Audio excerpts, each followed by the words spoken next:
Welcome to the Daily Wire Backstage. I'm Jeremy Boring, joined by Ben Shapiro, Michael Knowles, Matt Walsh, Andrew Clavin, and Candace Owens. I'm your host. You may not remember me. I've been gone. Many. It's actually been 1 year, I think, since the last time that I got to do a Backstage in my absence. They tried it a few times with the God Prince, Michael Knowles. You can't keep that. He's your son. I regret saying it. It didn't go well, so they just canceled the whole damn thing until I got to come back. We're going to do things a little bit different, and by a little bit different, I mean kind of the way we used to do them. I think when the show first got started, it was a really special part of what we did at the Daily Wire. Part of what made the Daily Wire unique was that we could have these conversations once a month, and they would cover whatever was on our minds. Sometimes it was political, sometimes it was philosophical, sometimes we agreed, sometimes we disagreed. And as the show grew, as the company grew, the show became more, a little bit more. I was a DJ, and we were doing news. But you guys talk about the news every day. I'm not saying we won't talk about the news, only that I want the occasion of us all coming together to maybe be something a little bit more befitting that occasion and have a little bit more of a long form feel to it. And so hopefully this will be a little bit more like the backstages of yore when Andrew Clavin was, well, already very, very old. It was just me and Ben yelling at each other, as I remember. Yeah, I remember those days. What's changed? It was great, yeah. Actually, the very first ones, you guys agreed all the time. And then came the election of 2016. And that's probably why we turned it into a news show. Which we're redoing now, by the way. The election of 2016. We're just back in the election of 2016. It's like being in hell. It just keeps coming back again. It's the Hotel California of election cycles. We are going to take questions from our Daily Wire Plus members. You can submit your questions and have them answered live on the air toward the end of the show. Also, something we're doing a little bit different. Instead of doing members block, we're going to keep the show live for everyone, but we're going to hear exclusively from our Daily Wire Plus members. And, you know, a lot's happened since I was gone. Obviously, my little daughter started using the potty. Drew went to a once-a-week show. Michael launched a cigar brand. It smells delicious. Matt will just continue to devolve into paranoid insanity about extraterrestrials occupying the Earth. Candace had a kid. Like, lots of things have changed. Ben never changes. He's just Ben. I mean, I am the #1 rapper in America. I was going out of my way not to I know you were. I was going to let that just lie. Dr. Dreidel, sitting right next to me. It's over. The magic is over, guys. Wow. I am retired from my chosen Today, Billboard put out that it was the #1 rap, the #1 selling rap song and R&B. And R&B. Two Billboard #1s. Two Billboard #1. Because that is my chosen. And number that I've 16. loved all my life. And number 16 on the Hot 100. I think legitimately you owe as much to Tim Pool as for sure. as to Tom McDonald. I mean, it's Well, been to be fair to Pool's, Tom, I mean, Tom put the whole thing together. but it's been Pool's Tim- dream from day one to see anyone on the right chart. And I feel like he had his best week, even though it wasn't his song. I had my worst week because Tim tried this a month ago with Smokey Mike and the God King song, and we did not chart. Yet. Well, I mean, that's because you guys played actual music, whereas I talked into a camera briefly. Yeah. And It's a That's the thing. yarmulke, homie, no cap. It's a great line. And you live with your parents, I make stacks on compound Okay, interest. so here's the reality behind this particular story. The compound interest line, I absolutely insisted on being in the It's song. great. I said I'm It's not going to great. even be in this unless I get to drop compound. Originally, my original lyric had EBITDA in there as well, and Tom was like, "No, it's too much." Did you write your section? I mean, is that your content? It's a collab. So I did write the compound interest line. The dog, it's a yarmulke, homie, no cap was Tom. Really? Yes. That's a good Which line. is a great It's line. good line. It's a great line. Who came up with Dr. Dreidel? Because I thought that was so funny. I texted you to say how funny it was, walked out of my office and fell down a flight of stairs. Absolutely. I did. You barely survived. I barely survived. Yeah, I was Death can't actually, take this man. You know, if you want to know what I look like falling down a flight of stairs, true, go on YouTube and type in "fell down a flight of stairs to his death," and an animation will come up showing exactly what I look like. It was like, but that was right after I texted you how funny I thought that was. I mean, there were a bunch of them, right? I mean, there was Yeah, but Judicrous, Dr. Judicrous, Two Live Was Jew. Dr. Yeah, Dreidel no, terrible Tupac. quality memes? It might have been. Yeah. It was not original to me. Jupac was good. It was going around. And the one I take credit for was Meshuggah Night, which I felt was. That's very good, pretty. actually. That's pretty good. Thank actually. you. Yes, very It played a little softer, but there were a lot. I will say you stayed on beat pretty well. So I was impressed. You were auto-tuned. So I mean, to be There was no melody. to, Well, it's a beat. There's a beat. there's a melody. I just wasn't part of the melody. That was part of what Tom was doing. But I mean, this is what my parents paid for 15 years of classical music training for was that I wouldn't clap on 1 and 3. You made me That's so pretty proud. much it. And that was my entire shtick was, can I talk to a beat? And the answer is yes, because I can bow to a beat. Slower than you talk in real life. Much slower. Can I suggest something? What I think the next challenge, what I would love to see, is play classical music and make that chart. And I'm serious about it. So I would love to do that. I would love to do that. Are there classical music charts? So- There are, and so my Make guess a is actually would be classical- super easy to chart on Make the a classical music piece, the #1 Billboard. no, you make a classical music. on banjo. I do know how It's to time play for our collab, Matt. Yeah. Bring out the banjo. We'll do country. We'll do bluegrass. I think it could happen. I think it could work. I wrote a song with my best friend about this girl who we were both in love with in college, called "The Queen of 2D Town," and the whole chorus has a very esoteric Steely Dan line about clapping on 1 and 3, and no human on earth other than you would appreciate it. Well, thank you for telling me about I'm it. gonna find it. Yeah, I'm gonna find it and send it to you. I don't know. It's I not pretended I know what that means, but I don't. They typically in 4/4 time, there are 4 beats to a bar. If you clap on 2 and 4, that's the syncopated rhythm. So typically, if you're listening to rap or jazz, you're going to get the 2 and the 4, right?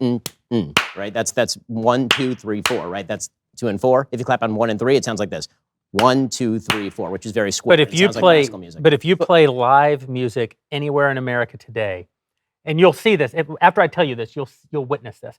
Every musician alive fights constantly with their audience, trying to get them to clap on 2 and 4, because the natural thing for a human is to do the uncool thing and clap on 1 and 3. So Whenever you anyone, see doesn't white matter the people- Whenever genre. we see white people parodically dance, it's because they're This is clapping. the introduction to The Jerk with Steve Martin. Yes. That's exactly Right, right. where he has to clap on 1 and 3. Yes, clap on 1 and 3.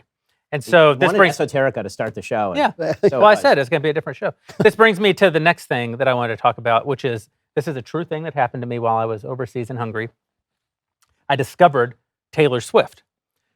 And I discovered Taylor Swift on account of my young daughter discovered the movie Sing, which has the greatest soundtrack probably of any movie ever made. And these 2 little pigs sing Shake It Off. And I thought, that is a surprisingly catchy tune. I wonder from whence it came. And I Googled as much and was led to this young artist named Taylor Swift. And I watched her music video, and by golly, I think she's gonna make going it. places. You know, this is honest to goodness truth. I thought of Candace when I watched it because some people just have it, the thing that can only be described as it. And no one in this room, other than Candace, has it. Candace has quite a healthy dose of it. You've never heard me sing Shake It Off. It's Yeah. a different experience. You had it. And I didn't say no I one else. invented it. Yeah. I was, yeah. It was just back then. You gave it the. But I watched this video of Shake It Off, and I watched Taylor Swift. And of course, I was familiar with Taylor Swift, but I legitimately, even now, couldn't name a single other of her songs because I'm just at the exact wrong age to have cared about music at the time that she was making it. But she is a genuine star. You watch this video and you're like, my God, she absolutely oozes it. And then this amazing thing, I come back to the country and she's taken over the NFL. Like she's actually led to the largest You're part of the ratings in history psyop, of the is Super what Bowl. you're. Yes. That's right. At what point part of did the you realize she was constructed in Langley to subvert the American right? She's a hologram being controlled by the Yeah. George Soros I do think Jew laser or the something. Taylor Swift thing, the way that the right played the Taylor Swift So phenomenon is one of the dumbest calculations You think? I've ever seen. And the fact that, and other people have pointed this out, you have that image of Travis Kelce and Taylor Swift, the football player and the blonde woman hugging after the game. The fact that some on the right have made that like a liberal coded image is the stupidest, Yeah. It's so unforced error counterproductive. I've Oh ever my gosh. seen. And obviously, yeah, she's liberal. Travis Kelce's a kind of a tool. He pushes the vax. I understand all of that, but the smarter thing to do is just to say, fine, yeah, we own her. She's it's a heterosexual couple. They're going to get married probably. We take ownership. I totally agree with this. Yes. She might save civilization because a bunch of 30-year-old lonely women who are wine-drinking cat moms are going to suddenly realize that marriage and children are good if she marries Travis Kelce and has kids. Also, even just the fact of she and Travis Kelce, that's his name, right? It is. The fact of that, he doesn't have it, no. and he didn't have any songs. His in the brother thing, has so I have it. no idea. Jason has it. Have you seen Jason? No, no, no. I think Jason drank it. Yeah.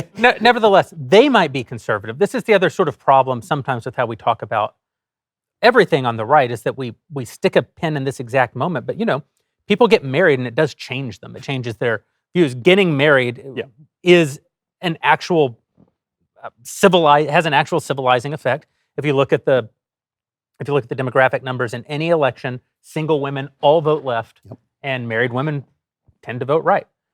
So we mimight at least hope that in the act of them having this relationship, there's Also, two the fact that things come up. When he opened the door for her to get into the limousine, he actually pushed the bodyguard aside and opened the door. Women swooned. I mean, it was amazing. Oh, look, like that's what I want. There are two great Twitter we know, accounts that explain this phenomenon.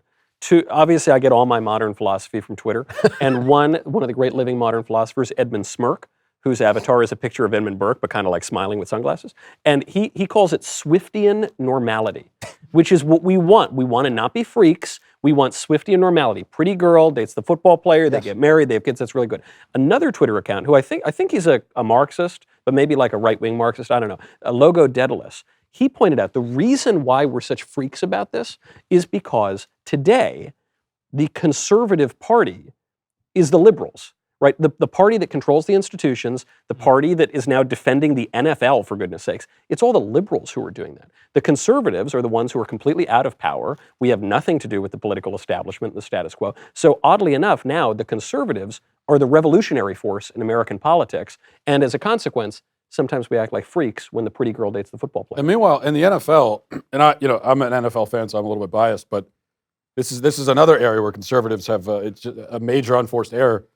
Many of these football players are extremely conservative. Yes, they are. And very religious. I mean, the things that they'll say, it's very common to have NFL stars, bona fide stars, stand up in the podium, at the press conference after the game and say, I want to begin by giving glory to Christ. By the way, both starting QBs in the Super Bowl, both of them. Yeah, I mean, they will give glory to God in these really intense, personal, powerful ways. And rather than celebrating that and saying, wow, this is incredible, we've turned, we have to find a problem with it. In fairness, it only worked out for one of them. That's true. God didn't want the other one to win. If it was a cynical play, but it will be fascinating to see, honestly, if Taylor Swift does write a song about marriage and children. Because that'll be the real break for her, right? Because she's been writing teeny bopper stuff since she was she keeps getting dumped by these Lothario. Or she's dumping them, right? Yeah. I mean, she's 35. My big critique of Taylor Swift has been that she's 35, but every song sounds like she's 17. Yeah. Right? That everyone was tweeting out the meme from High School Musical of like Zac Efron and the girl in High School Musical, whose name I can't remember, singing to each other. And it's like, right, but that's High School Musical. And she's the age of like my wife, who has 4 children. Right, and so it just shows how we've delayed marriage in the society to the point where like mid-30s marriage is now considered normal and healthy, as opposed to when mid-20s marriage was considered normal and healthy for women and even younger. And so it will be fascinating to see how her audience reacts to if she gets married and has kids. Her starting to sing songs not about kind of these teenagey feelings of breaking up and first romance, but like a mature relationship with a human being that lasts longer than 6 months and results in children. Because otherwise, like it actually could be a seriously powerful cultural force. I hope that's the direction she moves. Yeah, because otherwise she turns into Madonna. She's dressing like that for the rest of her life, and she's as she's falling apart with just the costume is moving around the stage. But I'm sorry. No, I was just going to say, I don't think they're getting married. I didn't want to like burst anybody's bubble. It seemed like you really were hoping. Is it all an op? We can like, dream. She's Taylor Swift and he's Travis Kelce. Like, I mean, that's why they're not getting married. She only has relationships. I mean, she was just dating a guy 5 minutes ago, Matt Healy, and she said she had never been happier in her life. And then she dumped him after. But that guy was a because total her fans cuck, wasn't didn't he? like him. She dumped him, and now she's back into this other like. Obviously, Taylor Swift is crazy. I mean, I just want to like. Obviously, the problem is not the guy. Haters gonna hate. Well played. But I mean, obviously, if you've seen what she's even done in business and how she tries to manipulate her audiences, like to get out of like deals and contracts, like she's totally insane. Like she's the most toxic feminist that's ever existed. And what she does is basically the threat is that if she doesn't get what she wants, she writes a song about a guy and then has 15 million girls singing the songs and drops little clues so they know who it's about. I mean, it's totally psychotic if you really think about it. I don't think you appreciate how psychotic that is, that you can't date her for 2 weeks without her writing a song about you. I mean, what she did to John Mayer as well, he was like, I literally did nothing to her. Like we went on one date and I didn't deserve this. You're ruining And then this there's a bunch of like 10-year-old girls whose brains are not developed who then go and attack whoever it is. Like Scooter Braun's family, his young kids literally had to go into hiding and get security because Taylor Swift wanted out of the deal that he legally purchased her catalog of music. Yeah. And she wrote this, you have to go find it on Tumblr, this like glorious rephrasing of basically like, my dad signed a contract, a legally binding contract for me when I was 15. He now has the catalog because he purchased it. And she was just like, as a woman, I sat on the floor and I wrote these songs. And then they tried to kill Scooter Braun's family, and he did nothing wrong other than purchase her catalog. But and he only had it for like 6 months before he let somebody else purchase it. But like she hated Scooter Braun. This is a room full of Swifties you're talking No, about. guys, I'm sorry. Like I just like obviously she's not getting married. And Travis Kelce. I was going to wear my Well, I'm a to use Kelce some science.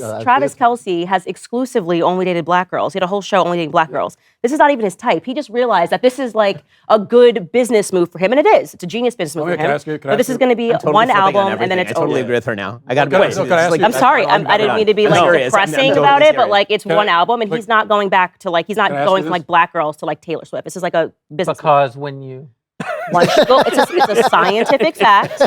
We have to pull up the articles. We will. The science has been done. me ask you- Trust the science. Candace, what- You don't go back. Do you agree? I basically agree with everything you're saying about Taylor Swift. She is awful. I think calling her the most toxic feminist ever is quite a statement. Like that's very well. That's a Toxic high bar. feminism is when you use it's like Kesha, Taylor Swift, they've been doing this. It's a new breed of feminism. She's a new breed. Yeah, I agree. I'm writing an entire book on this. It's like the Lena Dunham School of Thought. She literally said Lena Dunham taught me feminism, which basically means that you can get whatever you want so long as you're able to sell to people that you're a victim because you're a woman. And she has done it to the tune of $1 billion. I agree. Like she re-recorded her catalog and resold the same album because Scooter Braun legally purchased her catalog. Her dad was sitting on the board of the company and she said, I didn't know it was getting sold. You didn't know it was getting sold? Your dad is sitting on the board of the company. What are you talking about? But 8-year-old girls don't understand business. So they then just tried to kill Scooter You don't Braun. think she's going a little baby crazy though, and just No, her ovaries are going crazy. She wants a baby. This guy he might Healy, get a baby. was That's Healy- a very... Was Healy the one $1 billion who made her like a permanent girlfriend? Was Healy the one where they dated for like 5 years or something? Who? Healy? No. Healy was the one. The 6 years one was the London guy who didn't That's want the one any I'm press. thinking Then she had a relationship right after that, and Oh. she burned the guy that she was with him for six years. She burned him. Then dated Matt Healy, but then her fans freaked out because Matt Healy is kind of based, and like he made fun of Ice Spice, and her fans were like, "This is racist." Okay, like, then I rescind calling Is him that- a is that why cuck. Ice Spice The was 5-year Super one Bowl? is yes, because Taylor Swift the what? fucked her like He's a the cuckold. psycho He's the to do a cuckold, yeah. PR move. That's a psychotic PR move. just- Yes, Can I get this I question have to out? say that's Yeah, the yeah, only let's- thing that made Taylor Swift even palatable to me at the Super Bowl was the fact that Ice Spice was next to her, because Ice Spice, not knowing what football was and being lectured by Taylor Swift and then celebrating as though she like totally knew what football was by the end of the game. It was entertaining to me just in that sense, because the only person more inauthentic than Taylor Swift in that box might have been Ice Spice. Yeah. But this is like, That's how I they didn't became know enough friends. about Taylor Matt Swift. I Healy got to said admit, like, something racist. Her fans freaked out. Well, they said it was racist. He was just joking on a podcast. He's kind of really into like the topic of masculinity, and he's actually quite interesting, even though he dated Taylor Swift. But her fans dug up old stuff and said he's a racist. And it also turns out that he was watching like really gross black porn. And her fans dig this up. And then Ice Spice, they were like, "How could you let him say this about Ice Spice?" So Taylor Swift just like went and plucked Ice Spice up as a friend and took her to the Super Bowl. Like that's totally Can I psychotic. ask you this? I gotta get the question. I have to get it out. Totally a we're all psychotic. being informed. Like, Yeah. Well, I didn't realize that. So you're the Taylor Swift biographer. I didn't realize that. What do you? So she is awful. Total agreement. And Travis Kelce is a total tool. And I despise him and the Kansas City Chiefs. Oh, hold on, in I general. got to defend. great. this He's guy. a But hold on. Everything just Do you fell agree that The whole episode just fell apart. as a political strategy, do you agree that it's a bad political strategy for the right to go 100%. after her and try to demonize her?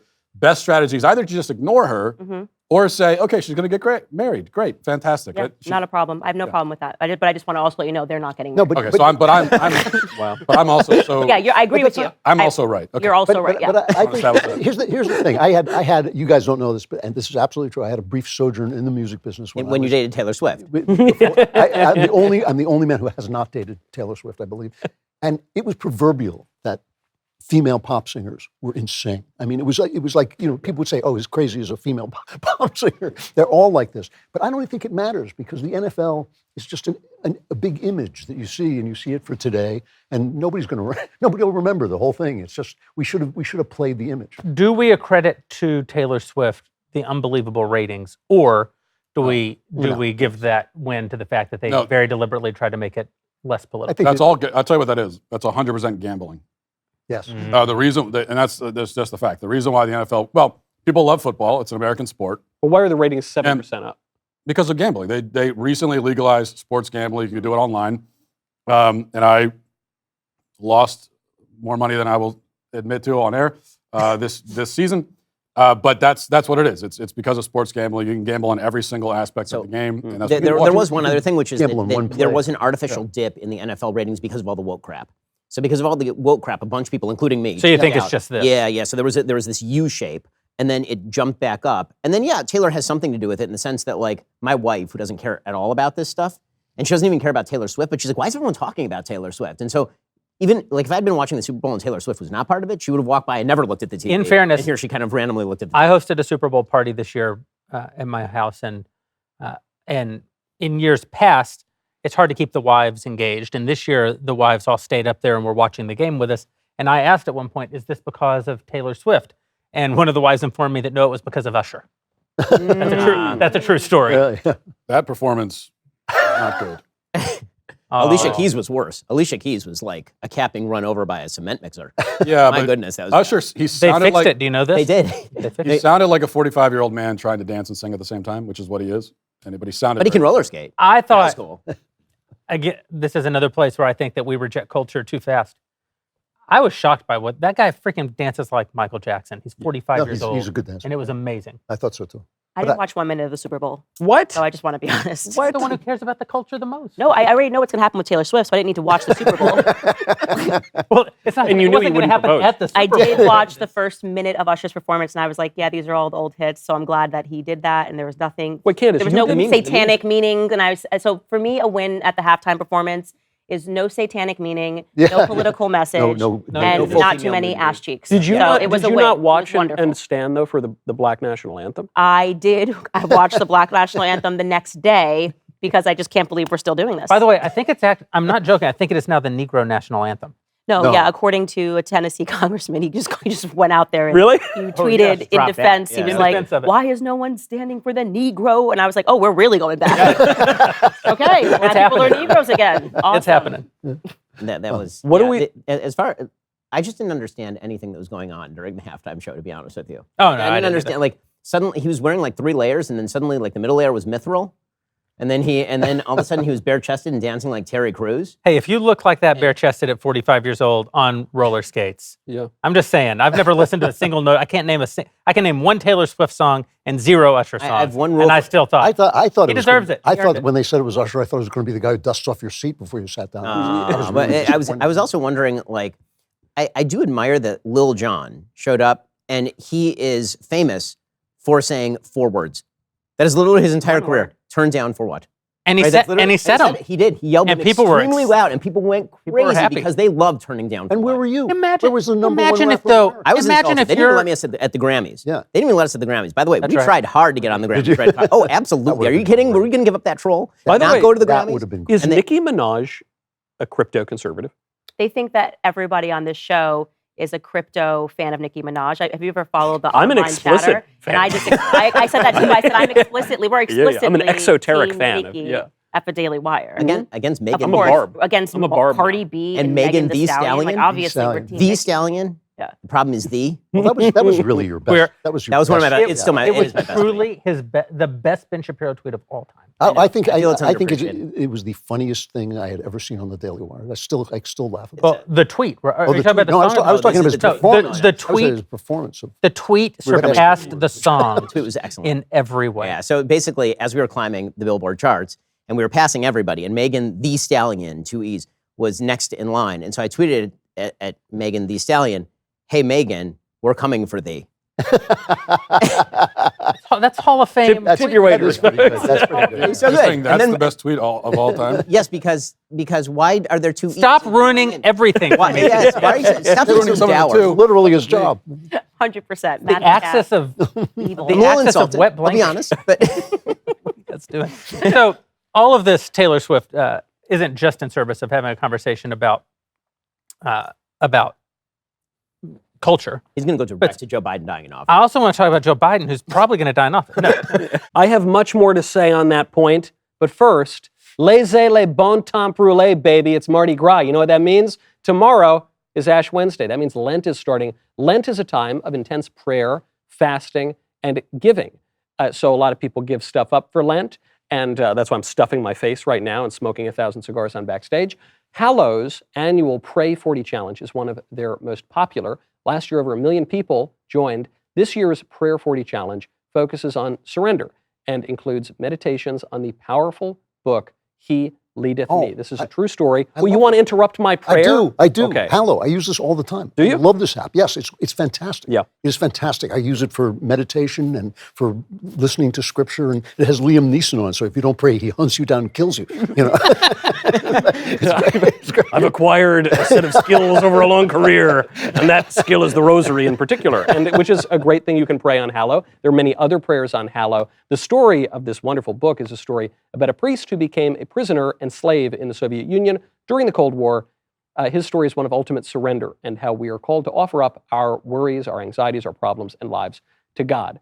There will also be Lenten music, Lent-specific Bible stories, and other Lenten prayers like the 7 Last Utterances of Christ with Jim Caviezel. Hallow is truly transformative. It's just a wonderful app. So what are you waiting for? Join Hallow's Pray 40 Challenge today. Download the Hallow app at hallow.com/backstage for an exclusive 3-month free trial of more than 6,000 prayers and meditations. You can even join Drew on there and many, many other people as well. Hallow.com/backstage. Okay, back to it. No, I want to talk about marriage. Like, this is the big, I think one of the great conversations we ever had on this panel was about marriage. One of the ones that I got the most positive feedback about from people who felt like it really edified them. But there's a real move on parts of the right to oppose marriage now. It's run by the ostensible red pill crowd, which, it's interesting how the meaning of red pill has evolved over the last 5 years to essentially now mean I would say anti-woman. They would say pro-man, but I think it's far beyond pro-man. I think it's decidedly anti-woman in many ways. And you see people who, I think some of them are bad actors who are peddling, but then you also see people like Pearly Things who, I don't know Pearl. I don't know if she's a bad actor or not. I kind of get the sense that maybe she's just a naive person being kind of dragged along out of half desire to be famous and half probably hasn't read a book. And half of that I can relate to. But the other half you can also relate to. But I do think it's this interesting question that is harder to talk about in one-on-one settings. It might befit this format. Just to talk about what is the role of men and women, what is the role of marriage in a society that has essentially turned its back on the concept of marriage, that is legally encoded anti-man policies and then into our abolished legal code. The definition of marriage. I mean, abolish the definition. It's not anti-men. They've abolished difference. They've abolished the difference between men. The distinction itself. Yeah. I just went on the Whatever podcast Yeah. for my, I think it's now my 28th hour on that show. That was 6 hours. After a 3-hour debate on the show. So I That did was a separate thing? Yeah, I did 9 So you hours did 9 basically hours? straight. Yeah. Whoa. But it was worth it. How? It was Why? great. It was great. I really love that show. I love it because Got almost every question. when I did it the first You time. couldn't pay me. You pay me $1 million. I wouldn't. No, I love it because these poor girls, man. The whole thing with that show, which is why it's so funny, is you get. Hold on, girls, I'll pay you $10,000. You're really gonna do it. Yeah, like 11. No, the thing with that show that makes it very funny is guys go on and they make fun of these girls who have OnlyFans who are like 18 and don't know anything. And then the guys completely destroy them. And then the girls look like dummies. And then the clip goes viral. And I felt it would be wrong to do that. I felt I might get a lot of views, but I might also burn in hell for eternity. And I thought about it for a moment. And then I thought, no, okay, I won't do it. And so I went on. And You also have a rule: never give the audience what they want. Yeah, exactly. Never, I went on a great Michael knows discourse story. about the Treaty of Augsburg, actually. So I go on there, and I just felt it's not these girls' fault. All of them have some weird family situation. None of them, we live in a culture that teaches them a ton of lies. They have no education. Even if they went to good schools, they have no education. They don't. So I felt, okay, let's just talk about what's really going on here. And they're victims of feminism, and the red pill guys are victims of feminism. And the irony about the red pill guys, I sympathize with them a lot of ways. The family courts are totally stacked against dudes. The culture promotes divorce and abolished the definition of marriage and blah, blah, blah. But the red pill guys are feminists. Their sense of men and women is basically That's this. right. It's just that men and women are interchangeable. Yes. And go around, screw around, you owe nothing to women. If it's good for women, it's good for men. And that's just a lie. The fundamental unit of society is actually not the individual. Right. I love individual rights. It's good to be an individual. The fundamental unit of society is the family. It's men and women together who have a love that becomes so real that you make more people. Well, to have an atom, you have to have a proton and an electron, right? So it's like a man is a proton, like very important, but essentially nothing until it's to unified. have Adam, you need to have an Eve. There you go. That's where I thought he was going. That's where I thought he was And going. then I to. thought he was going to go for the Steve thing, and Yeah. I was just going to. That's why Not Steve. I've always with Two protons an atom does not make. I dare say. I've always with the red pill, you know, and I've been in many altercations with the red. I've run afoul of the red pill crowd many times talking about these issues. And the question I've always had for them that they've never answered, and I'd love to hear an answer from any of them, is that, you know, because I agree with 95% of their criticisms, as you point out, the family courts and it's how it's stacked against men and so on and so forth. What's the other option? Like, okay, we agree with all that. So then men should just be alone and give up on their bloodline and die, and their bloodline is extinguished. Like what you are suggesting is despair. You are telling men are already feeling despair. They're feeling meaninglessness. They're feeling lost. They're feeling alone. They're feeling like everything's stacked against them. And so your answer to them is, yeah, well, be in despair and then die. And my point is that's just not an okay answer. That can't be the answer. And have lots and lots of sex. Well, but that's Sterile that's sex. what you said. Sterile. Although not as much as a married man. Right, exactly. But this is what you were saying, is that's how it turns to the anti-woman. Yeah. Because it's not about the despair. The way that you find meaning is then by disparaging the people who have victimized you. Right? In any victim-victimizer sort of narrative, when there is no actual victim and victimizer, and it has to be sort of put together artificially, then the person who self-perceives as the victim is very likely to then strike out at the person who they perceive as the victimizer. And so for a lot of the red pill men who perceive the woman, the great woman, as the victimizer, the idea is that you lash out at women by having lots of sex with random girls and basically treating them like trash. And it's okay because they said that it's okay with them, but that doesn't, I've never understood the argument that it relieves you of responsibility for treating a woman well just because the woman has consented to be treated badly. But he's right about the despair. This is permeating the right. It permeates the politics of the right. It's the idea is basically it's all over. They think of people basically, Ben, like you and me, as sitting on an ice floe, kind of floating out as the ice, melts away, because we're sitting around thinking about civil debate and, constitutional governance, and they think that's all over now. And their despair permeates the right. And I listen to a lot of these young guys, and they're talking about bringing back monarchy. They're talking about, they're king. I know you. What? I didn't say anything. I didn't say anything. can have a debate. But say a word. we had monarchy. It's not that great. It actually isn't. If you think our elections are bad, wait till you see the beheadings. Because that's how most of the kings of Depends on who England were were beheaded. killed. Yeah, I know. I mean, That's fine. We'll say I'm not saying we need an imam or a sheikh, or like a sultan. I'm just, wait, But am I I think- missing this? What is the red pill no marriage thing? I feel like I'm pretty in the. Oh yeah. Oh yeah, Well, no, it's a big Am I deal. missing? Like Yeah. I feel like I've totally missed this. Yeah, Because that's when their did- whole position. They think that But what marriage men is are a what men are anti-marriage? well, yeah, that's the point. Ooh. They shouldn't be, but it's No, but he's right. This is true. all the It's a big guys that deal. pop up in our Twitter feed. But that tell me, challenge I'm us actually to missing debates. this. Well, this is an I argument didn't know Pearl the was marriage making, thing. for Because I'm very example. pro-marriage. Pearl made that argument. Yes. She made Okay, the so- argument men should not get married. Okay. Because the institution. But are men listening to that? Like, are men saying that men shouldn't get married, or is that a woman saying that a man shouldn't get married? Well, I think that there are examples of men saying it as well, but I think Pearl is sort of one of the prominent voices. A lot of the people but I she's hear not married. No. Yeah. Okay. So then that I think that's a huge thing, right? I mean, obviously, it's like listening to people that don't have kids tell you why you shouldn't have kids. Like it doesn't really work, right? Because when you're telling them about what changes inside of you when you get married, and I think it's very easy to gravitate towards that. That is a feminist message, not to get married. And if her argument is, if your quarrel is with the courts, I could agree with you. Like, the courts have done tons of things that are awful that I well, disagree. I don't even agree necessarily with the courts taking marriage at all. It was a church thing, and they took it, and this is how we ended up with gay marriage rights, which I'm very much opposed to. Well, I would say that a big part of the red pill thing that we would all probably agree with is they diagnose actual problems. So Right. when Pearl or other people in the movement come along and say, this is a major problem in society, Right. I almost always agree with them. Yeah. It's when they get to the prescription that I think that it falls apart. The prescription being, lashing out at women generally, or Well, embracing despair, or not Yeah, kind of It's a nihilism. feminist message. I mean, The that irony- is fundamentally to be anti-family. I don't understand how you could identify as a conservative at all,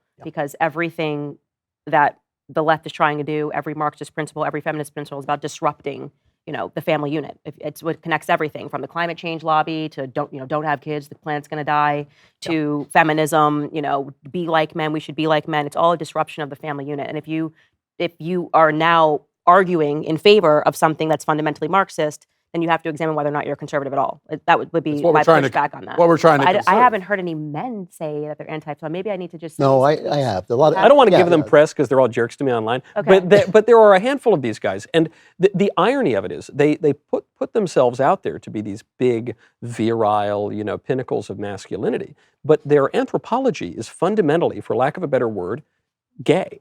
Right? Their anthropology is fundamentally sterile, and it's saying, yeah, we shouldn't get married, we shouldn't have kids, we should just have sterile relations with random women. And so it's kind of how the irony that we end up at the topic that no one's allowed to name anymore that Matt made a movie about. And people say, well, that's so crazy, we should dial that back. But that's just a consequence of the very same sexual revolution that has said for many decades now that men and women are exactly the same, which comes from feminism, right? So Horseshoe theory. totally, yeah. I mean, it's the logical conclusion of Gloria Steinem is these red pill bros, and they don't even realize it. Well, I'm What radically pro-marriage. What I run into a lot, I mean, whether these people identify as red pill or not doesn't really matter. But when I talk about marriage on my show, and I promote it, and I talk about my own experiences with marriage, I hear all the time. I mean, the comments are full of people who are conservative who are saying, "Well, that's just your experience. That's a you got lucky. You have it easy." Yes. And so you're trying to trick men into this deal that isn't going to work for them just because you happen to find a good woman, and that's the kind of defeatist mentality I hear it all the time, Yes. all the time. And what I want to say to these men is like it's an easy way to dismiss it, but we're all married in this room, we're all happily married, so we didn't get lucky. It's like you have to work at it every single day. It's a choice that you make, and there's a lot of women out there who are looking to make that choice also. So it's very easy to just kind of It's also- To get back It's to, also though Drew's this- point, actually, so I'm going to back your point before you back your own. So the real question is why that's arising on the right. You understand why that revolutionary movement exists on the left. I mean, Kant has spelled it out. It is fundamentally a Marxist movement that seeks to destroy the institution of marriage in order to level all of society so that you can build up, based on the ashes, some sort of weird scrap heap of new creation. But the question is why that's happened on the right. And this is where I agree with Drew, is that because the right, and this goes back even to some of the Taylor Swift points that you were making earlier about why the right is getting Taylor Swift and Travis Kelce wrong, just imagistically. I mean, I now agree with everything you said about Taylor Swift, by the way. But the reason that that's happening is because since every institution has now been fundamentally taken over by the left, or at least that's the belief of the right. If you extend that to every institution, that extends even to like the most important institutions, right? The right is looking and they're saying every institution that we once relied upon wrested out of our control, including things like church, right? Things that were very fundamental to our lives, wrested out of our control and then militarized against us. And so that's sort of the argument that the red pillars are making. What they're saying is that the institution of marriage was wrested out of our control and then perverted and used against us. In the same way that they're arguing that about the government, or arguing that about the church, or arguing that about the universities or the press. And the problem is that when it comes to marriage, because it's so personal and because in the end, there is no substitute for it, you can't just despair of the institutions and say build a giant alternative in the way, and like you have to actually do the thing that conservatives really should be doing in nearly all of these, all of these modes, which is seize control of the institutions back. So what the big debate that's happening right now on the right is, can we do that with these institutions, or do you burn them to the ground? And it differs institution by institution, right? I think most of us in this room would say, like, the university system, go ahead and burn it to the ground. Or the legacy media, go ahead and burn it to the ground. But when it comes to the institution of marriage, you can't burn it down. That's not something you can burn down. Well, it's not an institution invented by man, for one thing. Right, exactly. And so you actually have Well, you can burn it, but you burn civilization with it. Exactly. And so I think that what's happened is a broad category error that the right has made. In being anti-institutionalist broadly, you're starting to see the most right-wing edges of the right wing say, well, that includes all institutions. And that's why you see the link between, hey, there's bad divorce law, maybe we just shouldn't get married or not participate in the institution of marriage. It's fundamentally broken, it's dead. The thing that the right, I think, needs to get back on board with is, no, many of these institutions, even if they seem like they're not savable, are so important that there is no ready alternative to them. And so you actually have to seize back. Many of them, and marriage specifically, are based on individuals. What individuals do, that's what the institution will be. And the thing is, when you live online, you're living in this fantasy world of loud voices and angry voices, and it's very easy to be overwhelmed by it. It's very easy to think, I mean, I think this probably has happened to all of us, where people are screaming at you online, and you suddenly think everybody's angry at me. And it's 6 guys with like a couple of bots that are just coming after you, and they're the loudest thing, and they're surrounding your head. God, I you want got to your get head. into bot business. No, 'cause you're stuck because you're stuck in this make-believe world of the internet. And the thing is, you build institutions by doing things with the people in your community and with the people that you know. Yeah, in marriage real is- life. Yeah, 'Cause we're it's real incarnate life. beings in time and Yeah, space. Yeah. it's the meat robots. This is important. Marriage in particular is a thing that you do, right? Marriage. How do we fix? We need to fix divorce laws. Like, I think that we should start a nonprofit think tank. All of us should pitch in. I know what you all get paid. And start a think tank just aimed at addressing the horrible inequalities that exist in family law right now. There's no question that in particular women are incentivized to leave their husbands. If Right? you got rid of So, like- no-fault divorce, you would solve 72% of these problems. I'm with you. overnight. By the way, But I don't disagree with you. But that's an all or nothing proposition.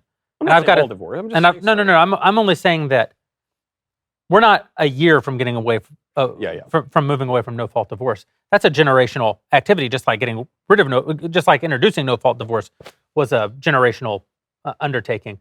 There are a lot of goalposts between here and there, places where we could make an immediate difference in the lives of a lot of men. You could actually go tackle this problem. It shouldn't be the case that a wife is economically incentivized to leave her husband, Yep. and a husband is not economically incentivized to leave his wife. In very broadly speaking, that's a bad incentive structure. We might be able to do something about it. But ultimately, whether you fix that bad incentive structure or don't fix that bad incentive structure, whether we get rid of no-fault divorce or don't get rid of no-fault divorce, your marriage is not a statistic. Your marriage is the actual marriage that you, the actual person, is in with another actual person. And you have enormous agency there. And the worst thing that's happening on the right, in my opinion right now, is this victimizer mentality is settling in. And I completely understand why it's settling in. It's settling in particular because the left was so effective at using it to build their winning coalition in the mid-2000s. It's not exactly how they elected Barack Obama in 2008, reelected him. but it is how they Yeah. reelected him in 2012, is with this hierarchical victim mentality. Coalition of the Ascendant, right? Or something. That's right. They called it. Yeah. And so then you end up with the right seeing that's what works, and recognizing the only group of people to whom it doesn't apply is conservative or white Christian male, like the people who traditionally have voted Republican in the country. And so they basically took that same victim mentality and tried to make it work over here to build a coalition. And the problem with it is, if everyone is a victim, right? Once you reach every human as a victim, then we are all basically nihilists. Like there's nothing left anymore. There's almost, I agree with you, Jeremy.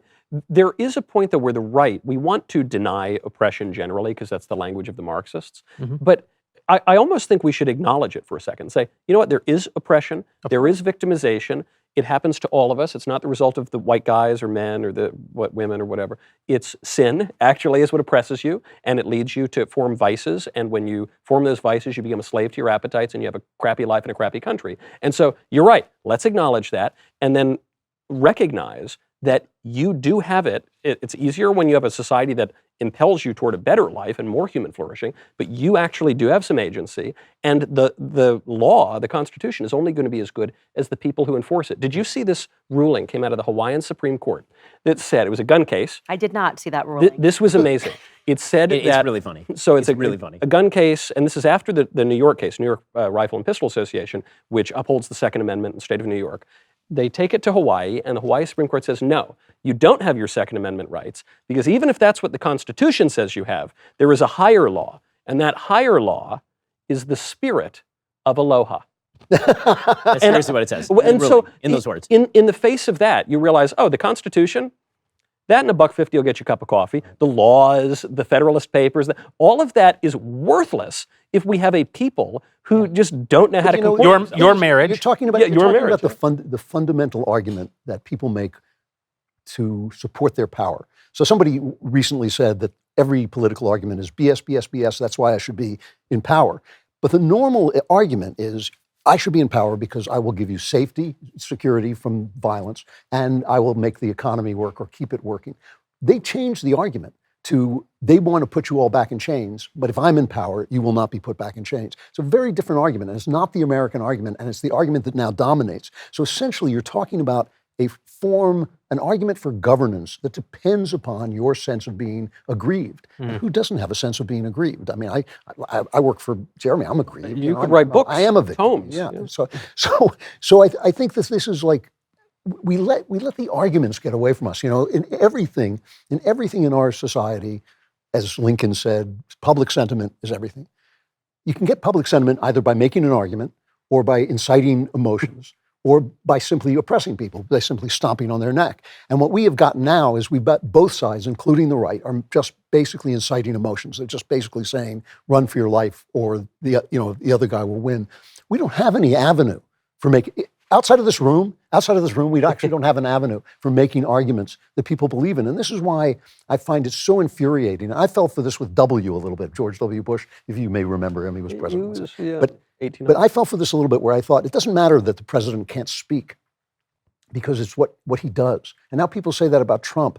It does matter. You have to be able to speak. You have to be able to convince people. And we've lost that power. And that's why this thing with Travis Kelce and Taylor Swift matters, because we've lost the power to simply say, this is what's good about this. This is what's bad about it, whatever. But do you have to be? I guess I agree, ideally that would be the case. But when I think about the classical definition of freedom, of free will, is not just volition, it's not just choosing, but it's perfect willing predicated on perfect knowledge, perfect intellect. So that's why only God is totally free, and we are more or less free depending on how we control our will and what we know. And so if you live in a country where people basically know some things and basically can control themselves and they have morality and they kind of practice stuff, then yes, the president being able to make a persuasive argument is going to make you more or less flourishing and more or less free. But if you live in a country where that has been severely degraded as we do today, yes. I actually don't think that if we had Pericles getting up there giving a great oration, it would do very much of anything. I don't know. I think that there are certain things that we could actually change that might change that. I mean, I watch debates now, and this is one of the reasons they say these ideas are obsolete.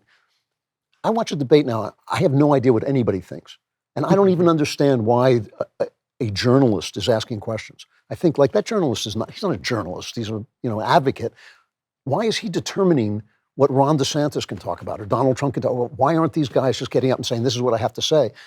Lincoln Douglas didn't have a moderator. They don't need it. We have no venue. Well, I truly believe no one should be able to be elected president who doesn't do 3 hours on Joe Rogan. I'm not joking about that. If you can't sit down for 3 hours and talk about what you actually... Yes.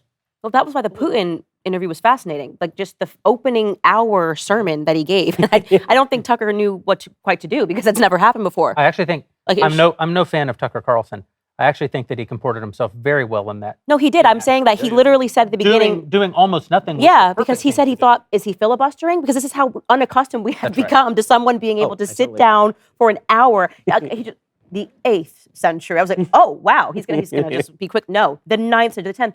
It is an incredible thing to realize that Tucker thought he was filibustering because he had never seen this before. That's right. We've never seen it before. Obviously, Putin is very bright, right? And we're really not used to that at this moment. But we used to have that, like Richard Nixon and then could do Biden that. thinking, this is a good time for me to go up and get on a podium and have a press conference. Like, please don't do this right now when everyone's watching Putin deliver a historical sermon about Russian history. I want to say this one thing. I don't want to stick too much on the Putin thing, because I do want to finish this marriage conversation, but the best part of the Putin interview to me is that, whereas I thought going in that it would mostly be Putin posturing, and of course he's a politician, he did posture, it would mostly be him sort of propagandizing, and he's a politician, he did propagandize, but it was predominantly Putin actually telling us what he thinks. Yeah, that was astonishing. That was and you can say that he's wrong.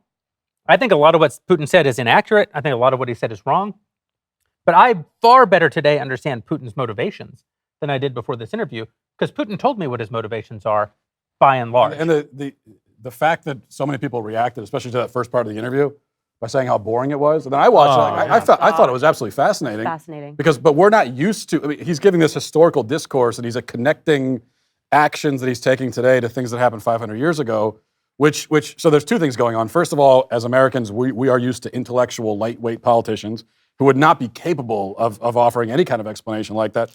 But also, we're so disconnected from our own past and our own ancestry. That's right. That the idea that people are motivated by things that happened 1,000 years ago is so foreign to us. But we don't realize that this, outside of the modern Western world, this is how the entire world works and has worked forever.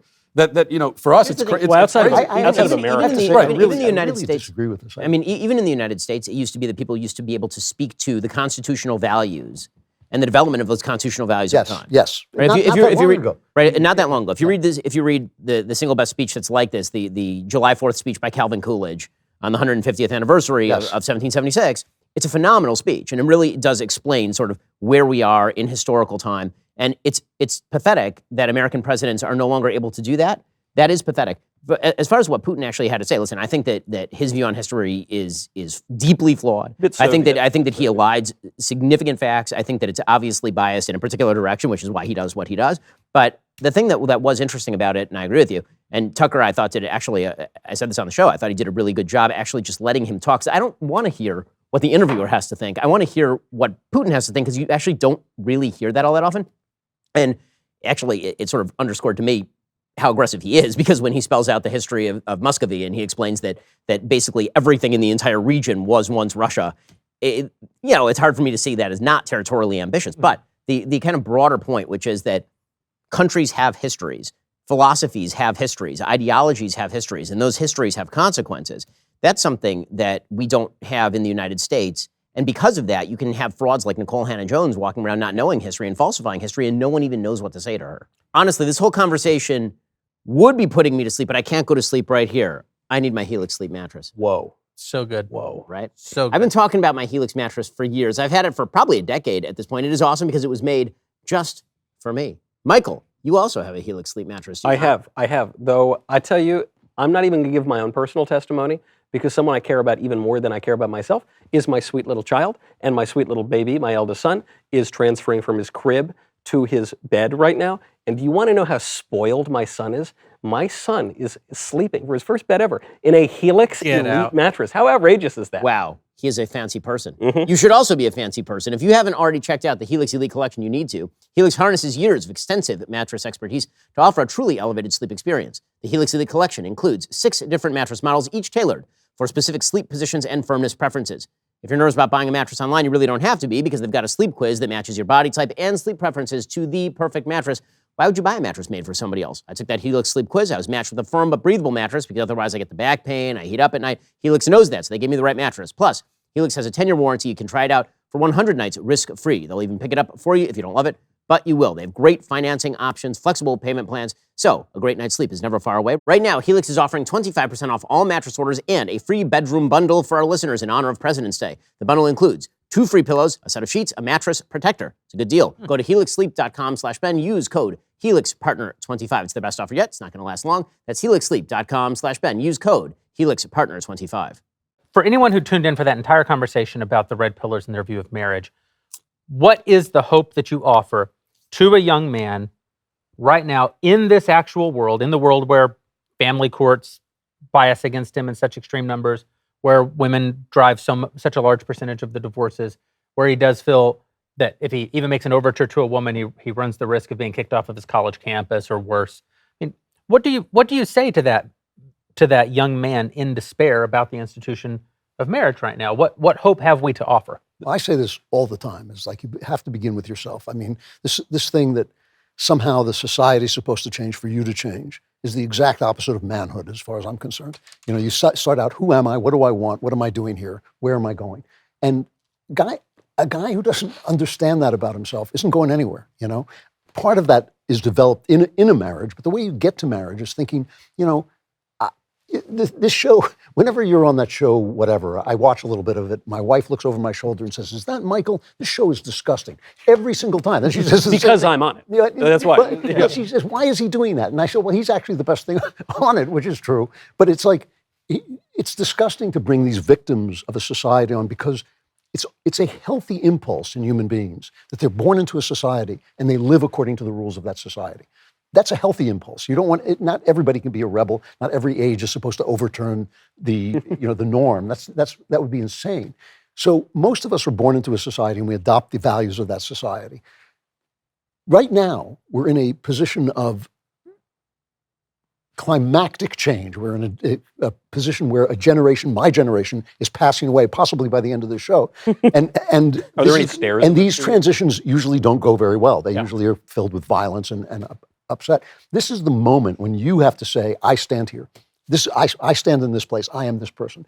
All of those guys who are making fun of those girls, they're actually an underlying assumption there that they are somebody else looking for something else. But if they're actually talking about the opposite of what those girls represent, then live that way and live it out loud. Yeah. I mean, this is that moment. This is that moment when if you are not saying, I'm an anti-feminist. I think feminism was a mistake. I think just like what you were talking about before, they identified real problems. There were unfairnesses and all that stuff. And they came up with the wrong solution. Yeah. I say this all the time, and people are always going, whoa, whoa, whoa, whoa, whoa. Conservatives are saying this. They're saying like, well, don't but you do believe this, but don't get me wrong. And also, yeah, get me wrong. Get me wrong. I think feminism should be thrown out. I think it was a mistake. And I think it was the wrong solution to an actual problem. If we don't live like that, if we don't live speaking out, if we're constantly dropping our voices when we say the truth, we're done for. We're done for. And I would say that's my line to individual men. And I think also, to build off that, the hope for men, and this is also to your point, Jeremy, is that we are not condemned by the choices that other people have made in their own lives. Right. So, for example, this supposed statistic that 50% of marriages end in divorce, which is basically made up, but let's just pretend that it's true for a moment.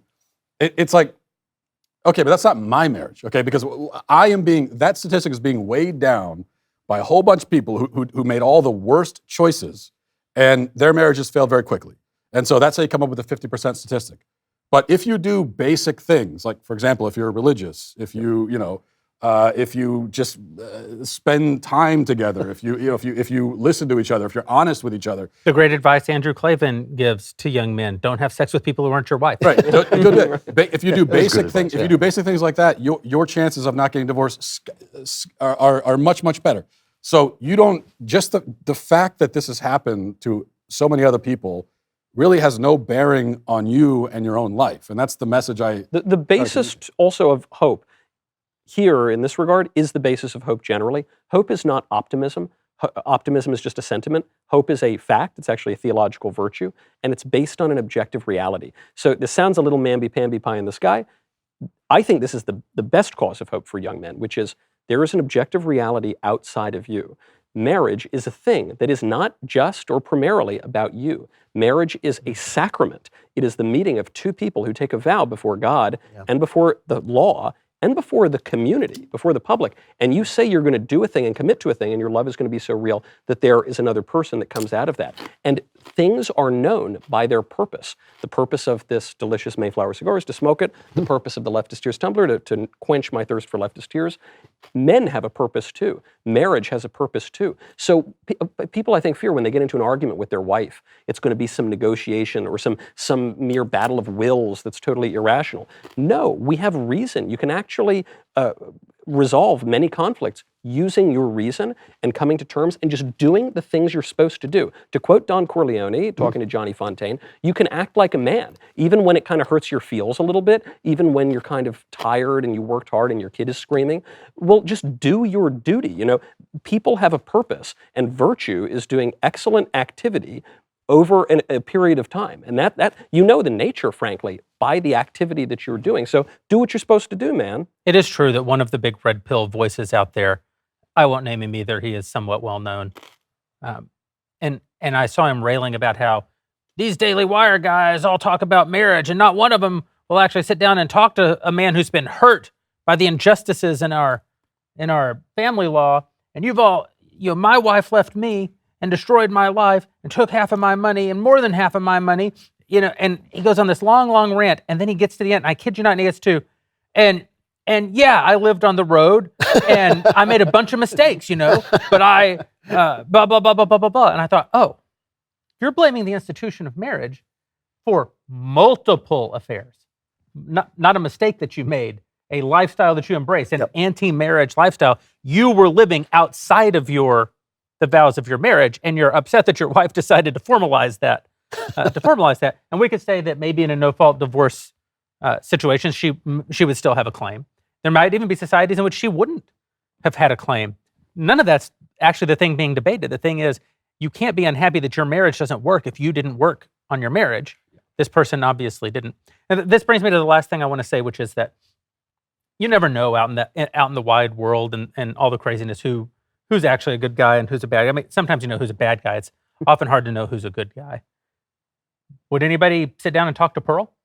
I invited her on the show. I feel sad that I actually missed this. I don't know how. I feel like I'm on the internet, but I missed this trend, and I would definitely sit down with her because that makes me sad that a woman not aspiring to marriage, your life gets so much better. I talk about marriage the entire time on my podcast because I want women to know that, and it's not a message that's often reflected in culture. If you look at just this integration of shows, we've talked about this on past Backstages, but I grew up watching the Winslows and all that great Nick at Night TV, the Jeffersons, and it was all about family togetherness. And now what's being projected on the screens is that men cheating on men, love and hip hop style, Real Housewives, everyone's crying and hysterical. And the truth is that if you don't have that man and woman coming together in this institution, what you end up with is hyper-femininity and hyper-masculinity, and neither one of those things is good, actually, because what happens when you come together is you have the perfect masculine and the perfect feminine. I would agree to those men that feel impacted and hurt by what's happening. I very much agree with, I actually believe that we're living in a matriarchy. And that's why it's hell. It's hell on earth right now because women are in charge, even though we're saying we're not. And they're likely, not even mothers. They're likely responding to the matriarchy. I'm radically anti-feminist. You're anti-feminist. I'm radically anti-feminist. I'm willing to forego voting to let men do it because when women, we just are too emotional. Men are hyper. Yeah, I'm there. I would do it easily if the vote was up tomorrow. But because hyper-femininity yields to really bad things, women's emotions get hijacked very easily. Yeah. Men's aggression can get hijacked when you get the hyper-aggression. When you come together, you weed out those hyper elements. And so I am a marriage stan, as the kids are saying. I've learned the slang. Stan is a new slang. Have you ever noticed that in the old days, like the old movies, before I was born, if you can imagine that, the guys were like small guys, like Humphrey Bogart and Clark Gable. They looked like guys, and the women looked like women. And then right around the time that feminism had its first surge, which was in the 80s, you got like Arnold Schwarzenegger and Sylvester Stallone. And I used to sit and think like, who are these guys? All they do is shoot people, like they don't have any romances. You couldn't watch Schwarzenegger kiss somebody. It would be like an act of murder, It's like they would have these gigantic guns, and I thought like, what the hell? That's actually not a story. I mean, men, it's tough to be a man because you're the guy who has to be in a fight if somebody insults your wife, and you may not be that guy. You may not be a fighting guy. Those were the old movies. The old movies were guys, A, who were small and normal and just had the guts to do what they had to do, and B, also like they stood for a thing and they were a thing, but they weren't just these incredible. Well, that's it. So I think you're missing one step only in the Hollywood evolution, if we're going to do this, and that is that you had kind of normal, iconic masculinity in the 40s and 50s, and then in the 60s and 70s, you had the feminization of men. And then you have the uber masculinization of men. As a reaction. Yes, everything is reactionary. Everything's a pendulum. And that's true in entertainment as well. Women, when we get to it, man, the matriarchy. Now that I've said it, you'll see it everywhere. You give them your pinky, So I don't want to talk about news. I led the show by saying I don't want to talk about news. But something happened since we've been sitting here that merits discussion, and that is that... Is the president still alive? The president is still alive, and that is that Mayorkas just became the first sitting cabinet member since the 1800s to be impeached by Congress. Scalise got back? Mayorkas. Wow. So, by the way... 214 to 213. The last one was William Belknap, Secretary of War in 1876. Good pull. Yeah, I was just going to say. I've been waiting for this one. There are going to be a lot of Democrats who start arguing that there's no basis to impeach him because they're merely impeaching him on maladministration, which is not a sufficient cause for impeachment.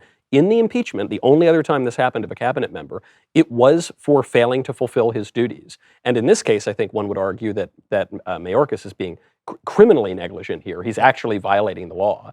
And if you're not going to enforce the most basic law of a country, which is the spirit of aloha. Right? The spirit of aloha. That's right. It's like Mayorkas. He's just undermining the aloha spirit. Then what would then there would be nothing to impeach a cabinet secretary. Well, they should Sort of. impeach Joe Biden for the exact same thing then, because he's Mayorkas' boss. Yes. Right. I mean, the ultimate responsibility to enforce our borders does not sit with the Secretary of Homeland Defense. That's his- Homeland Security. Homeland Yeah. Security, which is a Dumb department. 20-year-old department. Yeah. It sits with the President of the United States. Well, so here, this is why I actually see both sides of the vote in favor and against. So when it comes to impeaching Mayorkas, first of all, he's not going to be convicted by the Senate. So obviously, it's just for show, right? It's essentially the same thing as censure. It's just saying he sucks at his job, and he sucks at his job so much that he shouldn't be in his job. And okay, that's fine. The reality of what it really is, and this is why I support it politically, even if I don't support it in principle. And this is where I'm sort of divided. In principle, I think that you should actually have to allege high crimes and misdemeanors in order to impeach a person, which is why I opposed both of the impeachment efforts against Donald Trump. Even though I radically disagreed with what Donald Trump did between the election and January 6th, there was no high crime or misdemeanor that was actually alleged in that impeachment. Same thing with the first impeachment effort. I opposed both of them, specifically because impeachment up till that time had generally been used for high crimes and misdemeanors, and none were alleged in the actual documents. Here, there was no crime or misdemeanor alleged, as you point out.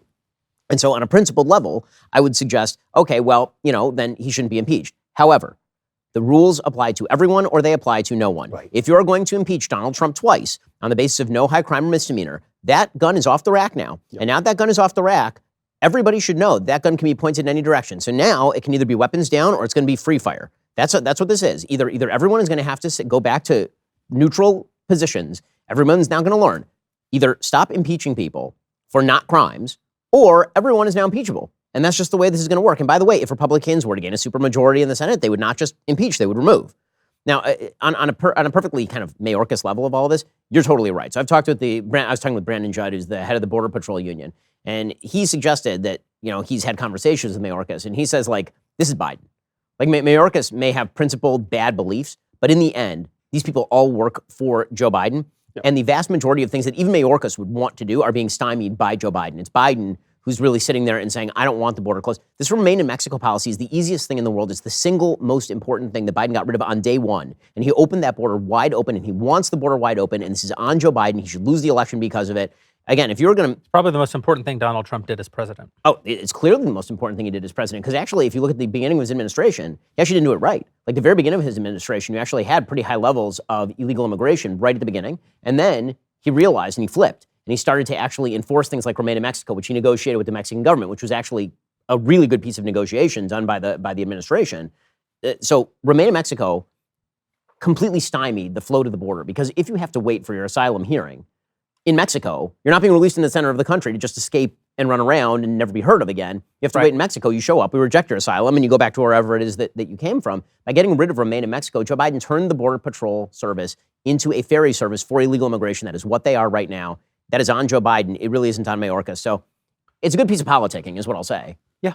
Why does Joe Biden want the border open? That's the question, right? Because this conversation we're having now doesn't matter. The fact that the mainstream media is now acknowledging that we have a border issue means they already accomplished their goals, right? Because we've been talking about the border for years as conservatives. They ignored it, pretended it wasn't happening, reframed it, said they all needed a home. And now they're all in a mass panic and saying the border needs to be closed, which means that whatever their nefarious goals were, they've already been accomplished. There's 10 million people are in the United States. More. What is the actual reason? Because it'll give them a permanent electoral majority. Yeah, that seems to me. The great replacement is the thing we're not. How dare we're you? not allowed Yeah. to- Hey, you're you, am I racist. sitting next to Dave? Only Luke over they- here? but it is. Only they are allowed to say that. You are not. It's obviously the voters, but it is also the demographic shift. The fact that it's more non-white people and less white people, they're very much a fan of, and As they tell us. As they tell us, they're very clear about that, and that's the reason. I think there are a few reasons. One, as far as why they're starting to realize that the border is a crisis, it's because his numbers got so bad on this thing. I think that's right. What they're really trying to do now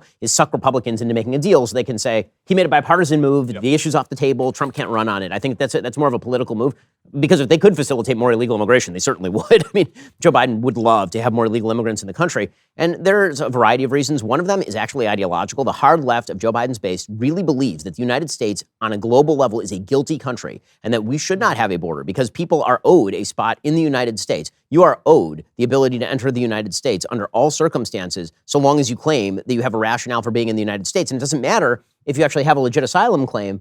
The United States has unfairly exploited the rest of the world's population, and thus everyone has a slot in the United States. And you hear people talk like this on the hard left. So that is part of it. And Joe Biden is really, really beholden to his far left base because he's so unpopular. If you were riding at 55% in the polls right now, he wouldn't be doing this. I think one of the reasons that he's doing this is because he realizes that his coalition, he's trying to duplicate Obama's 2012 coalition, which is the great sort of mirage that Democrats have been trying to duplicate ever since. Hillary tried to duplicate it in 2016. She couldn't do it. Minorities hated her, and so they didn't show up to vote for her. And a bunch of white people didn't show up to vote for her either, thinking Trump was going to lose, so why bother? And then in 2020, Biden tried to duplicate the coalition, and the only way he could do that was essentially by rigging all of the rules so that 60% of all Democratic ballots could be turned in via mail, which as opposed to 30% of Republican ballots that were turned in via mail. And so you had the single largest increase in voter turnout in modern American history. You went from having 136 million voters or so to 160 million voters in 2020. That is not able to be duplicated. The voting numbers are going to go down this year. What you're going to see is actually those numbers are going to be close to 140. So you're going to lose 20 million voters from the actual vote in this cycle because all the rules changed and because you can't gather the ballots quite as easily. And so what Joe Biden is freaking out about is how does he get the people who are low propensity voters, right? The people who are like 30% likely to vote. That was Obama's magic in 2012. Everyone who's 50% likely to vote is going to vote, and they already will. Everybody who's 30%, can you get those people to vote? The magic for Trump is that he does that with some of the Republican low propensity voters. The problem for Biden is he really, really does not in the absence of all the rigging of the rules in 2020. And so what he has to try to do now is jazz up the minority base and jazz up young people, right? This is why he's caving on virtually every issue to like the most radical people in his party. And so that's another reason. But obviously, the idea that he wants to bring in a huge group of people who will vote, the lie that they're not going to vote because they're illegal immigrants. No, what's going to happen is these are all disproportionately, not all, they're disproportionately young males, and they are going to get married to American citizens who already have status, and they're going to be sponsored for a green card by the people that they marry, and then they will indeed vote. So I want to talk about borders broadly in a minute, something that Michael and I have been talking about. But you said the Great Replacement, you said demographics. A part of it is that they're trying to change America from a predominantly white nation to a not predominantly white nation. Ben, you've taken a lot of flack online for commenting a couple times over the years that you don't give a damn about the browning of America. What do you mean by that? I don't care about the race. I care about the ideology. I don't think that they care about the race, by the way. I think they care about the ideology. If they could import 200 million liberals from Sweden, I think that they would do it. But isn't the point that just it so happens? I'm not saying it's good. I wish we could shift the whole black vote. I wish we could shift the whole Hispanic vote. But we just haven't. It just hasn't happened. Well, I mean, but I don't see how that's relevant. In other words, the way that the left likes to slander the right when they talk about things like the Great Replacement theory is by suggesting that the reason that the right is opposed to mass migration from these countries is because they want fewer brown people. The point that I was making is we don't want mass migration from countries that don't share our values. Right. I don't care whether they're brown, whether they're green, whether they're white. Like, it doesn't make a difference to me. If you come from a country where you are used to gigantic government services that take care of you, and you're coming here to be reliant on those government services, or you don't share American feelings about how family ought to work, or about how government ought to work, or about many of these values. I don't care if you're pulling those people from Latin America, whether you're pulling those people from like the most liberal parts of Europe, like that doesn't matter to me. The ideology of the people who are coming in matters to me. So when I say about the browning of America, again, race is of no relevance to me insofar as it's just race. The ideology matters. This is another area where the right has despaired, though, because they really do believe that there's simply no way to change. There's no way to change the way these people think, the people who are coming in think. And so they're just now talking about ethnocentricity in ways. Well, I think they're falling into a trap. Meaning, I think so too. Meaning, I don't think that they even have to make that argument. Like, I agree that many of the people coming in are not going to change their minds. Right. That's why Democrats are importing them, because they won't change their minds. I think it would be weird to go to UK, or like, I guess this is happening now, but I do think it would be weird to go to Sweden and then like everybody was black. Yes. I don't know. Like, I think it does kind of matter a bit. But Like, it would be. Those countries are based on race. Yeah, I mean, I'm not saying it is slight. This is an important distinction, I think, because Sweden is Sweden and has always been Sweden. But what And if they Sweden just because suddenly, of race. yeah. But America wasn't built out of race in the same way that Sweden was built out of race. So It was overwhelmingly. it was No, but if you put aside the color of people's skin, it was a bunch of people who had been at war for 2,000 years. The people in Europe were killing each other the entire time. But race has everything. I want everyone to be Latin American in America. I don't mind like a bad person for saying that. Am I going on a headline tomorrow? Probably. Race has everything to do with it. I mean, Ben, you said that you don't think that they care about the race either. They care about the ideology. I think they very much do care about the race. They really do hate white people. So they're building an ideology about race. Right. Right. And they hate, and the white people themselves feel an intense sense of guilt, as you mentioned, And I think it kind of goes back to what we talked about with Putin, and he gave this historical answer and all this sort of thing, and you could disagree or agree with that, but he's got, and Russians in general, have a great sense of the history of their people. And in this country, white people in particular have no sense of our own history. They feel an intense guilt, like we don't belong here, because they don't understand what actually went into building this country. And they don't have, and this is why I bang on it all the time on my show, that we should have, we came here, Europeans came here and conquered this country. Fair and square they conquered it. And it took incredible courage and ingenuity to do it. And we should be proud of that. And we should say, this is our country, and this is ours, and it belongs to us. And I think the fact that we don't have that pride in our own history is because we don't have a sense. There's of it. also we have a national identity, and it's gone away. Like, I don't want. Why are we teaching so much Spanish? Like when we see like Spanish signs in certain communities, I don't want to see that. This is not. This is I agree with America. that. if you go back, it did have certain demographics, like whether you like it or not. Like obviously, like this was a country that was conquered by white Christian males, and then you decided to bring over Black Americans, so we're here, we're staying. And I do kind of have an issue with like this system of suddenly we are importing South America here, and this country feels like it's turning into a Spanish country. Like I feel like I go to some places and I'm like, am I visiting South America? Is this America?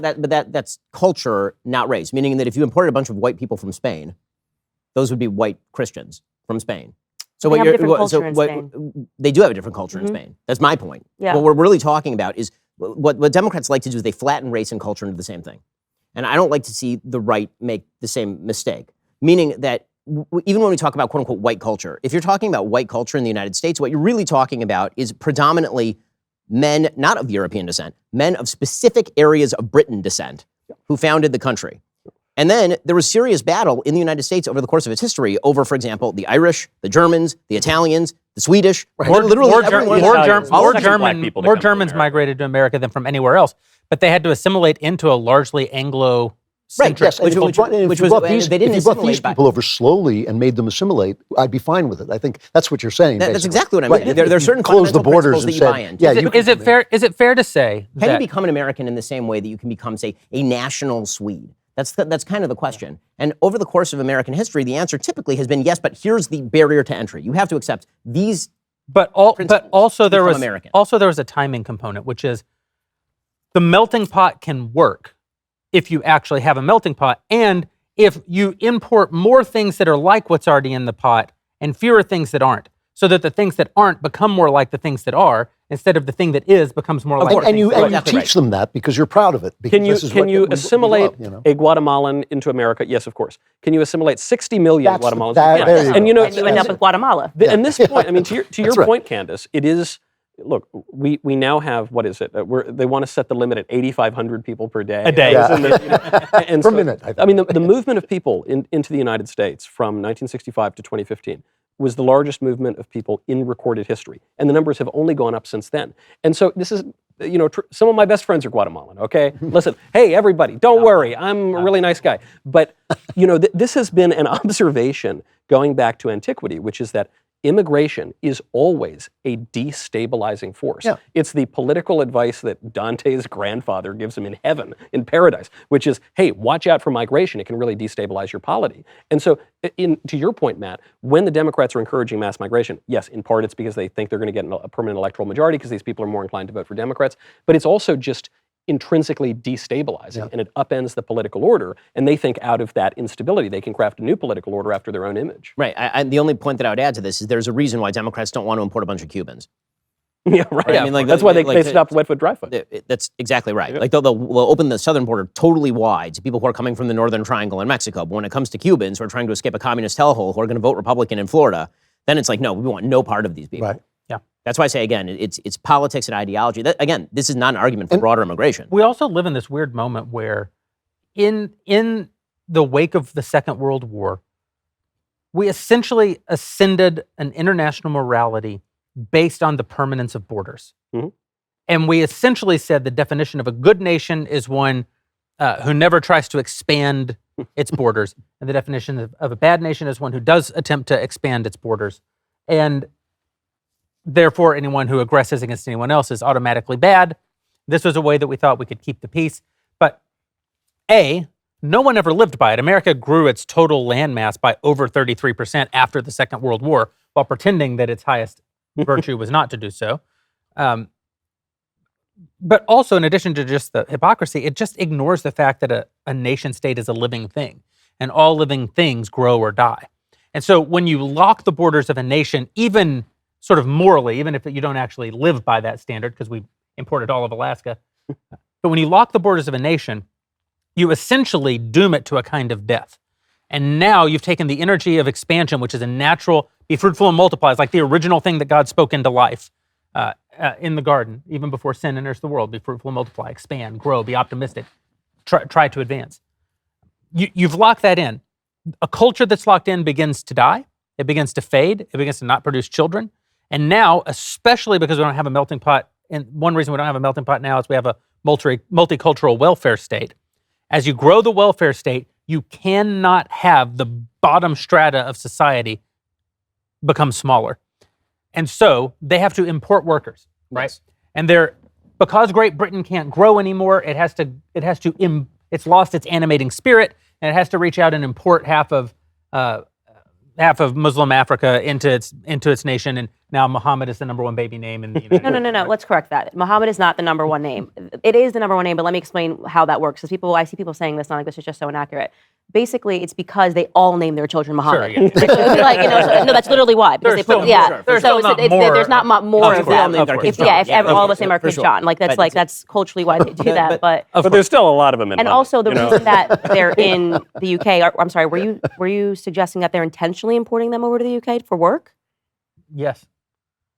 I think that they have to grow their tax base because they're in demographic collapse. Well, they started doing that, but then they had the I think it's the like Syrian revolution. Yeah. They had what? They had that Syrian influx of Well, all the there's the And then there's humanitarian. Yeah, there you influence, go. it kind of started with Libya, and then it's just Right, been but like I think one of the things that Refugee one of the crisis. points Yeah. that Jeremy is making is that one is sort of an excuse for the other, meaning that they were intent on bringing in vast. I mean, this is certainly true in the United States. We're seeking to import a cheap labor base into the United States and undercut the wage base.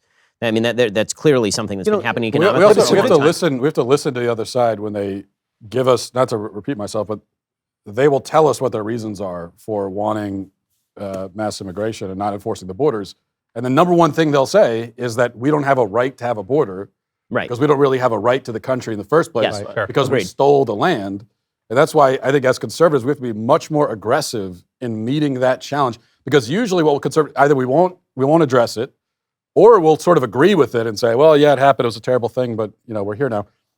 I think we have to have a much greater sense of our own history. Oh, Europeans taking over the continent is one of the great things that's happened in human history. But it's, Without America, this globe is doomed to be a hellscape. I totally agree, but that's a case that is, I think, rarely made by the right. I agree. Of course. We rarely Totally. talk about the pride we have in conquest itself. That's a great. And that's essentially what I'm But saying too. That's what you're saying a too. I was nation going has just to have about to say. an expansive, animating premise. You And know, if you read Churchill when he's a kid, what's so amazing about it is that he's a completely animated Victorian Britain, right? Like he's And he's you're an making, empire man. You actually are making a radical and really interesting and undeniably true statement, which is that you grow or you die. You read Shakespeare, and in all the plays, it's always like there's a season for war and there's a season for family. There's a season where you get together and create new people. But the idea that you can stop fighting one another and stop expanding and continue to live with frozen borders actually doesn't work.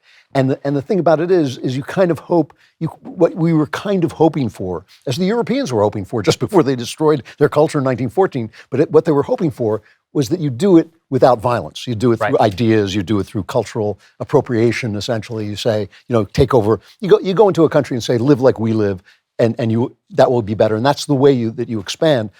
But people don't do that so much. They like to kill each other. There's another thing that happened. There's something that happened in the 19th century when the United States hit the other coast, right? When the United States made it to the other coast, the kind of exploratory nature of what it meant to be an American ended, and then something else had to take its place. And what took its place was commerce.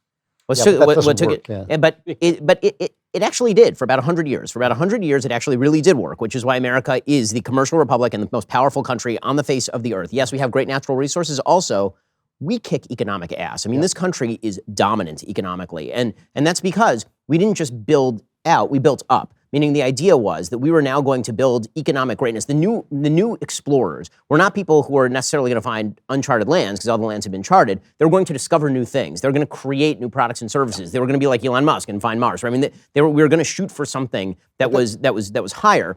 And then we decided that we were complacent. We weren't going to do any of that stuff anymore. What we were going to do is we were going to shuffle around the tiles. Everything was good.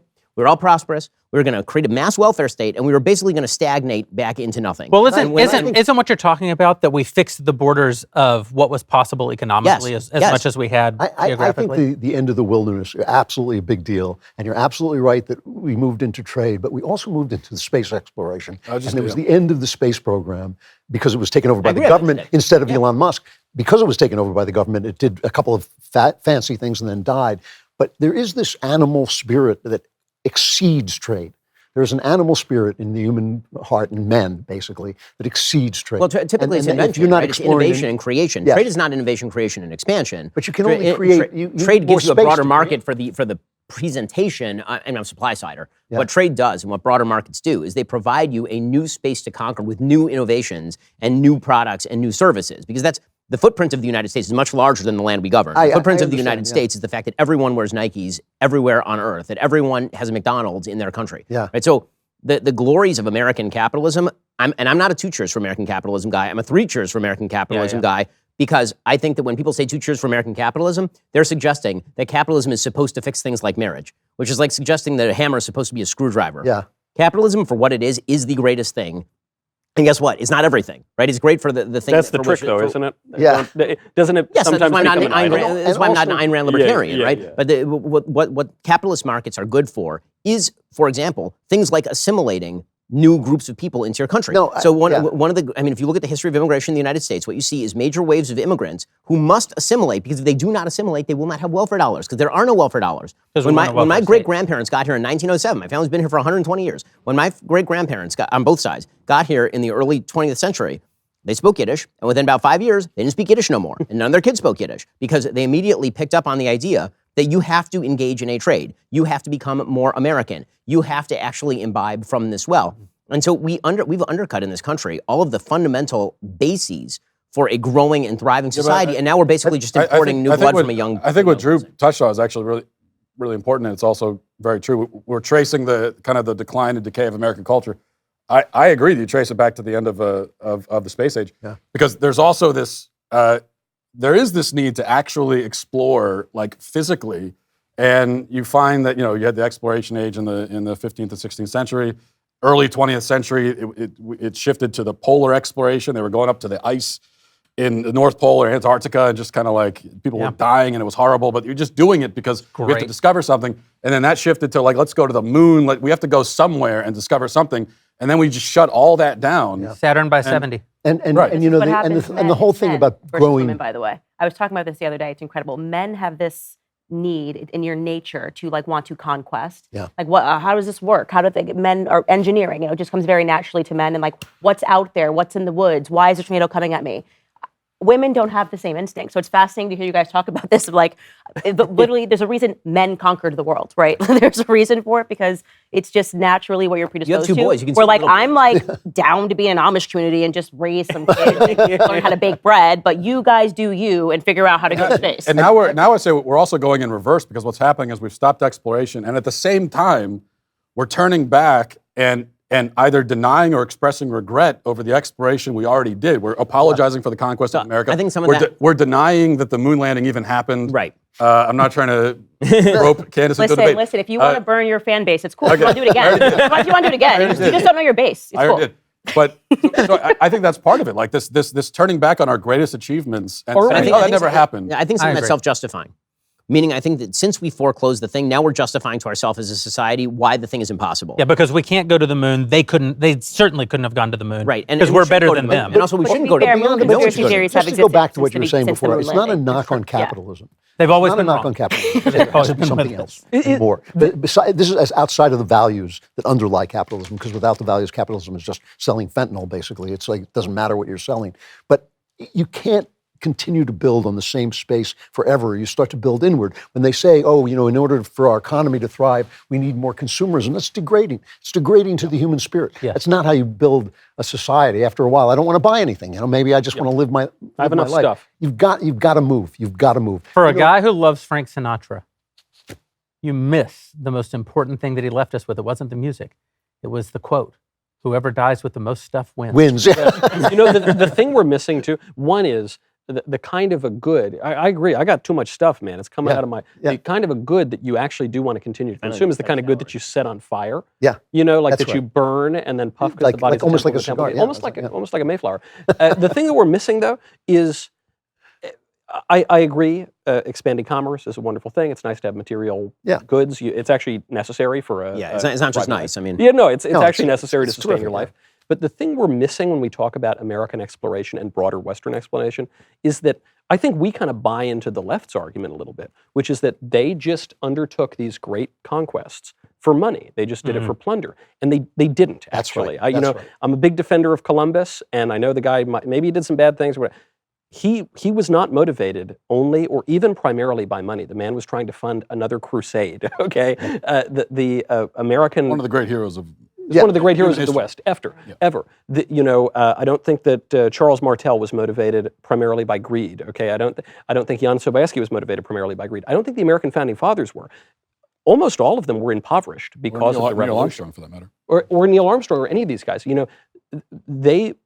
Many of them were undertaking colonial endeavors to spread the faith. They were doing it for the good of everyone. I mean, there are politically incorrect poems written to this effect about the conquests in the Philippines, but they really thought that they were doing good for people, and I think they really were doing good for people. And when you lose that part of it, when you lose a sense of mission for the purpose of man, for what can be done when there is peace on earth and how we can flourish, then you're just left with buying more stuff, and that is degrading. The spirit that gets into a shoebox, which is essentially what Columbus did and sails across the ocean blue, is bigger than the spirit that builds Amazon.com.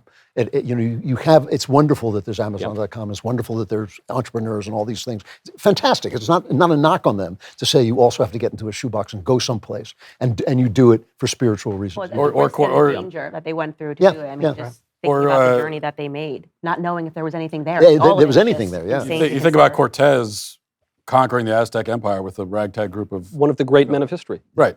And yeah, I mean, first of all, being motivated partially by resources and you got to get gold, there's nothing ignoble about that to begin with, but that alone is not going to drive men. Right. I mean, especially you think about what they had to do. You're getting on a ship and going into an unknown ocean. You have no idea. You could easily die on the way. The idea that you would do that just to turn a profit is No, I mean, I totally agree with this. When I say 3 cheers for capitalism, because capitalism is in the economic box, that is the mechanism by which you can actually effectuate this sort of stuff. But the person in the modern world, so let's look at the modern world.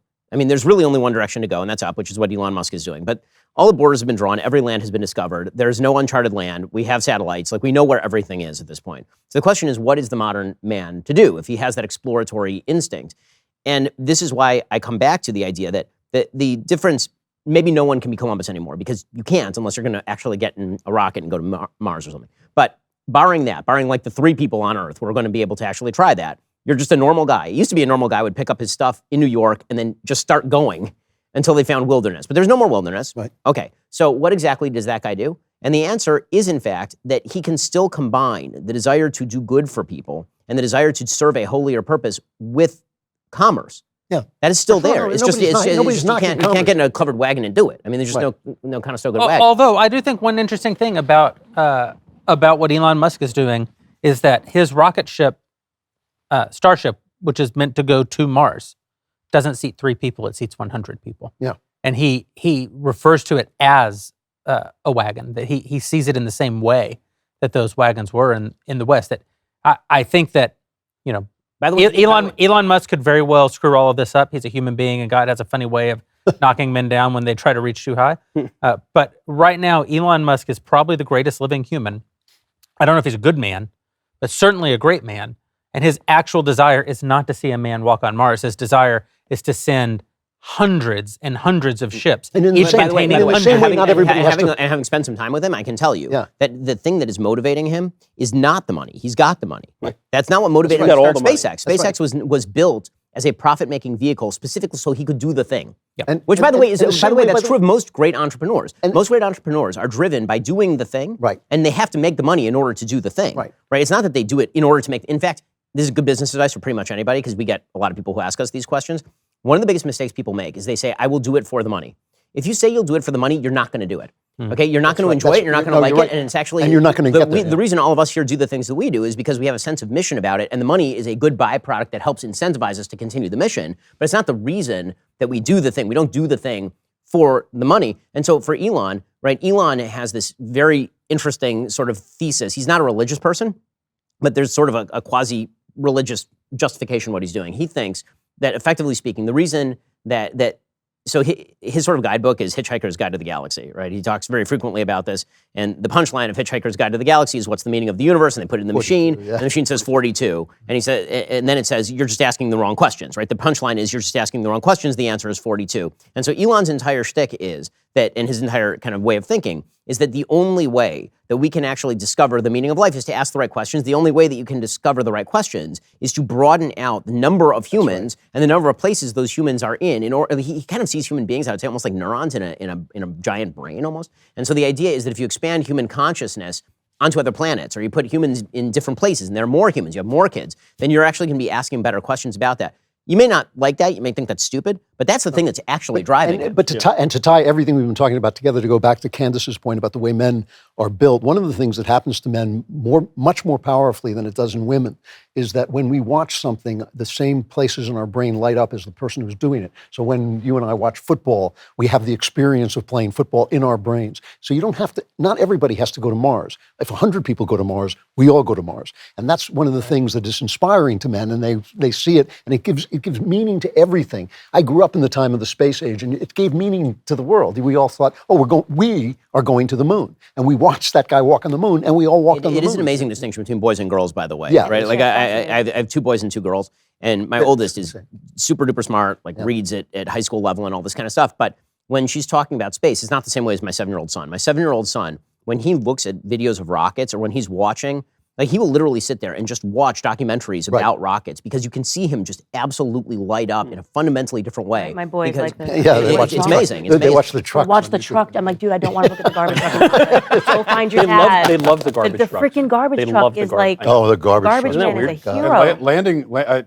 I was thinking about this recently. The landing on the moon was the last moment when the entire country watched something By Stanley that was good. It was the pinnacle of the it was pinnacle the of last it. moment of national triumph. Has there been, like, in my lifetime, I'm trying to think of a Taylor time. and Travis, come on. Yeah. Remember that. They kissed at the 123 party. million And people that. watched it. And That's that. why I realize people are emotionally attached to the moon landing, but we'll save our debate for another day. Why not? Let's But do it wait, right now. I already had it out with Jeremy. But There was a wait, I want to say something very quickly, because I want to add to this point that Ben is making and that we've all been making about the differences between men and women and men wanting to conquest and different things. I will ask you guys this question. Who are the top 3 most successful men in the world? Just throw in names. of all Living? time or living? In the world. Living, I guess. Living. Me. And you fail. Elon Musk, certainly. You can't, Okay? Yeah. Yes. can't make the list and not Yes, Gotta get be, on the that's list. correct. Maybe Bezos. Correct. What do you mean successful? You guys are on the right track. 1, 2. Give me third. Give me Cardinal a third. Burke? I don't know. I guess I'm going down a different Okay, track. now Richard Branson. Great, perfect. 3. Give me the top 3 most successful women in the world. Hillary Well, Clinton. sweet little Elisa. I Without thought it was question. you. No, yeah, go on. Give me. It's interesting. It's interesting. Watch what happens. Give me the top 3 most successful women in the world. Oprah? Yes, go ahead. Our favorite artist, Taylor Swift. Okay, that's correct. Give me a third one. Hillary Rodham Clinton. Stop. Give me a real third one. Give me I a like real that you third accepted one. everybody else's No, garbage answer. failed. Governor Stacey Abrams, does she count? Give me a third one. Come on. You got Sheryl Oprah, Sandberg. Taylor Sheryl Swift. Sandberg.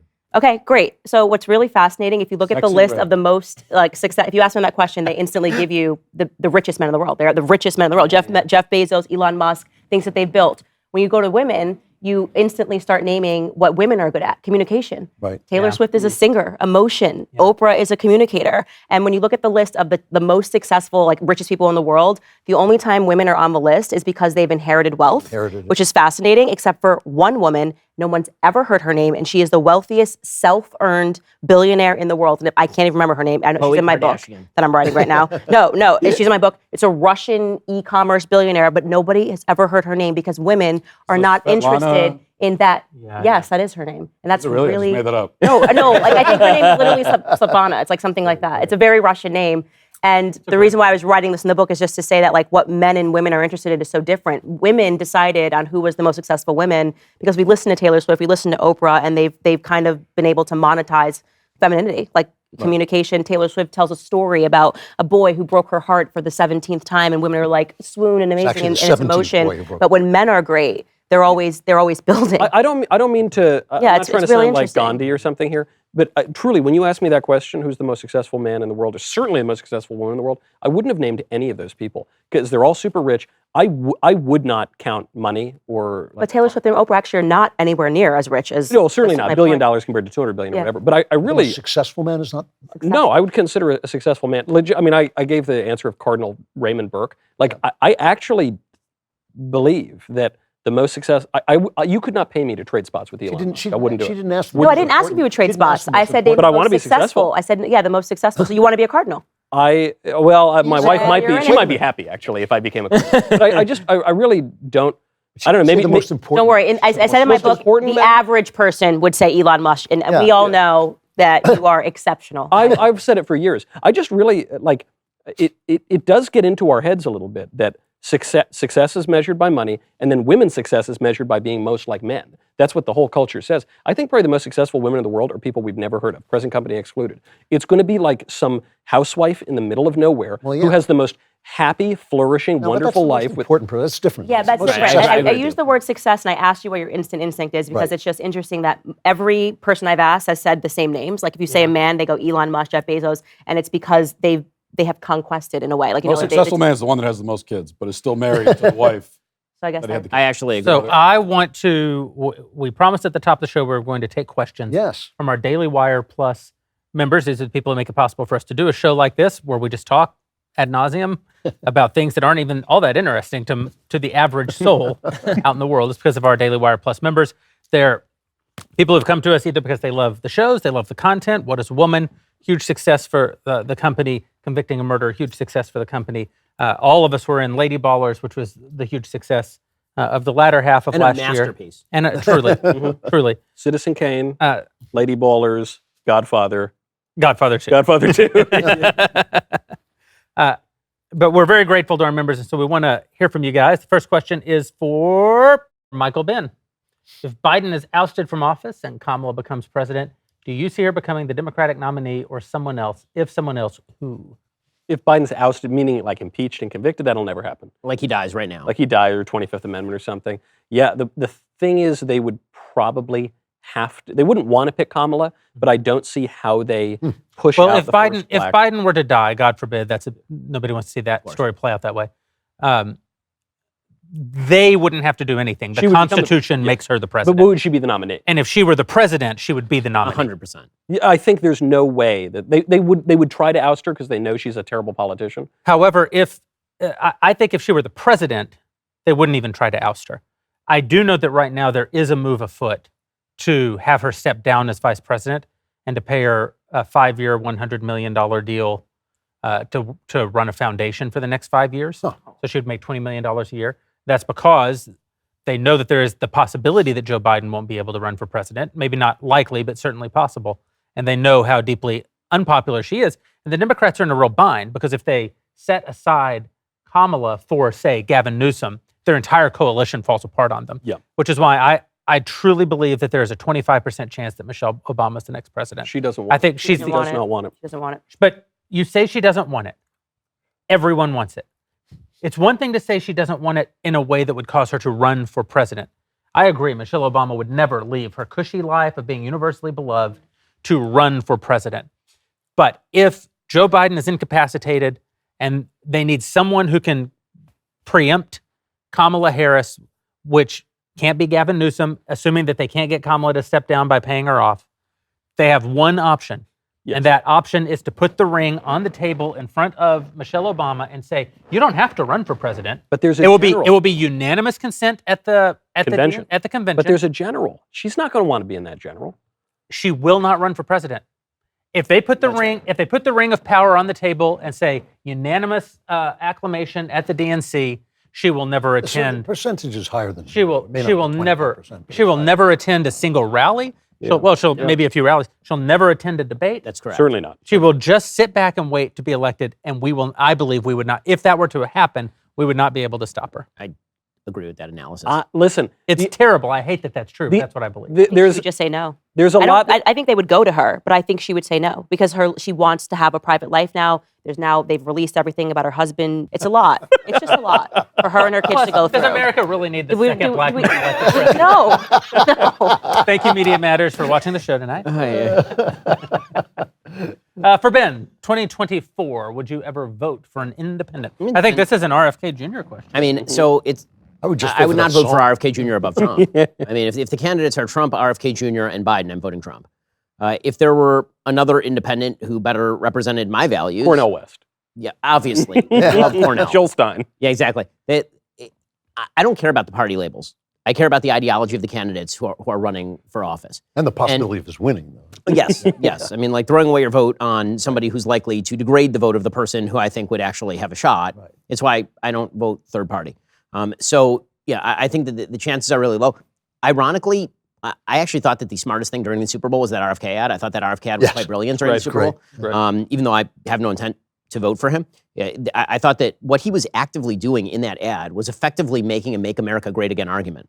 Yeah. He was running in 1960. I mean, I knew that because I studied this stuff. I knew that ad immediately. Like, I knew that was a Kennedy jingle. I knew it was from 1960. Like, I recognized all of it. I could sing along with it. So, but you don't have to. You could see the aesthetic of it was obviously a throwback to 1960. It was his face plastered above where his uncle's face once was, using all the imagery of a bright, sunny future for America. And so he actively was basically saying, make America great again, but do it through me. And then the key was vote independent. And the polls show Americans really hate both parties, like really, really, really hate both parties and do not like either of the main candidates for the presidency. I mean, Republicans, I think we've convinced ourselves that Joe Biden has no shot at the presidency. And I think that's a wild supposition. Yep. Yeah, Joe Biden is a dead person and he has a very good shot at the presidency. That does not mean that he's going to win. But it does mean that this is going to be like right now, 86% of Americans say that Joe Biden is too old to be president of the United States. And right now, in the Real Clear Politics polling average, he is within 1.5 points of Donald Trump. Yeah. That should not be happening. If you were running at 86% of people think he's dead, and he's still within 1.5 points. Trump should be up on him 10 points at this point. And so what that says is that both parties are really dissatisfying the American people. And so if there were sort of a more mainstream independent candidate who just said, I'm running as an independent, I don't like you. If Ross Perot were running this election cycle, he'd be president. For moi. I've been keeping up with the production diaries for the Pendragon cycle, and it looks so cool. Do you have a favorite memory from filming?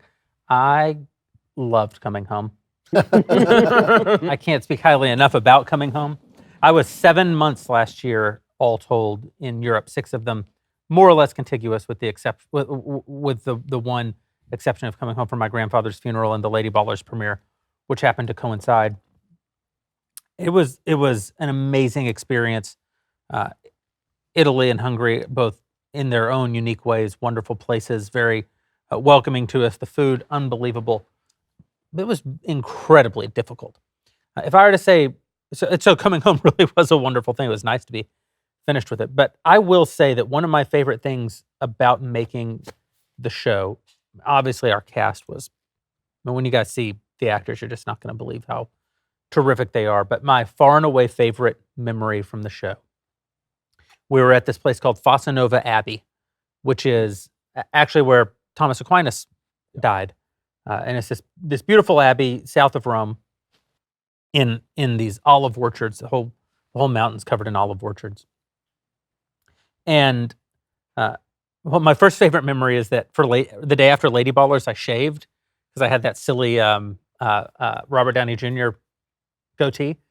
And the next day I got on a plane and flew straight to Rome, where they picked me up from the airport and took me to Fossa Nova to scout it. And we scouted this abbey. And as I drug my almost dead carcass to the van, I hear someone say, "Is that Jeremy Boring?" And it was a priest of the abbey who was of Argentine extraction, who recognized me without my beard. And I just want to point out that when I got home that night that I'd shaved my beard, my wife didn't recognize me and almost shot me. So I couldn't. So of course it was very gratifying. But my favorite memory was being at the Abbey many months later, shooting a scene in which 50 background actors had to sing this song that we had written for the episode. And we're in this beautiful 12th century church, and 50 people raise up their voice in this vaulted cathedral-type building, singing this song that we had written in unison. Of a deeply important part of Welsh lore.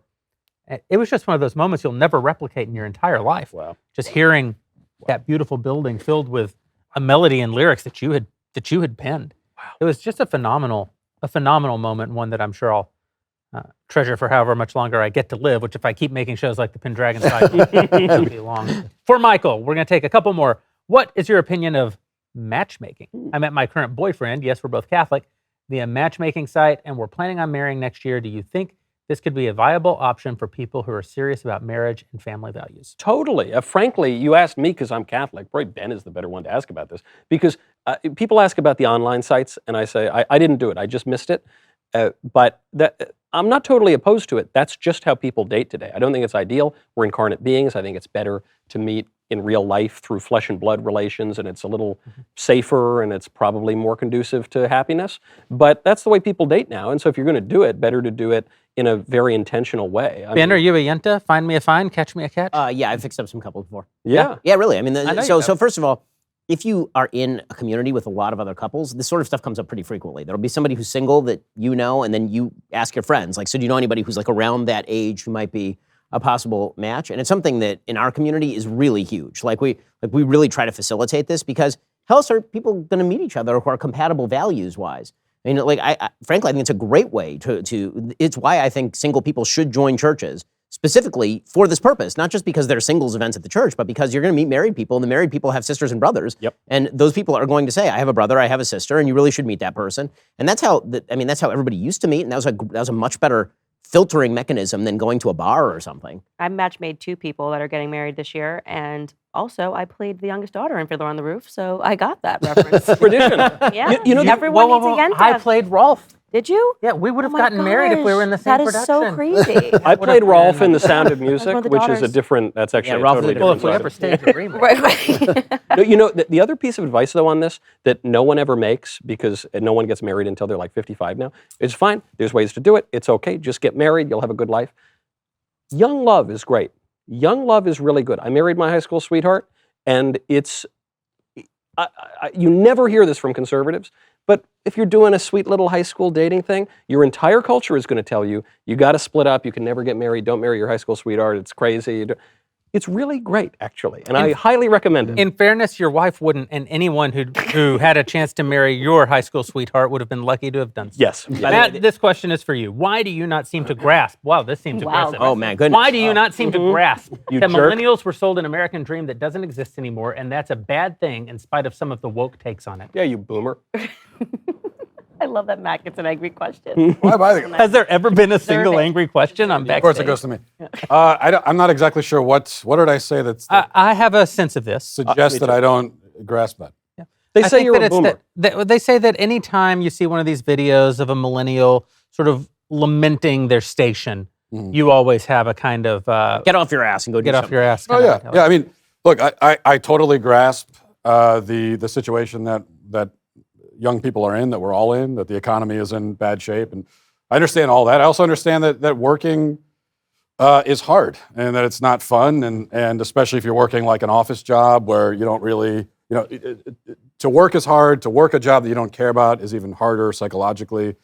My only point is that, okay, yes, that is all true. Now what? So now that we've agreed that the American dream is dead, everything is terrible, everything is awful, we all got a bad deal, the world is a horrible place. Okay, good, we're all on the same page.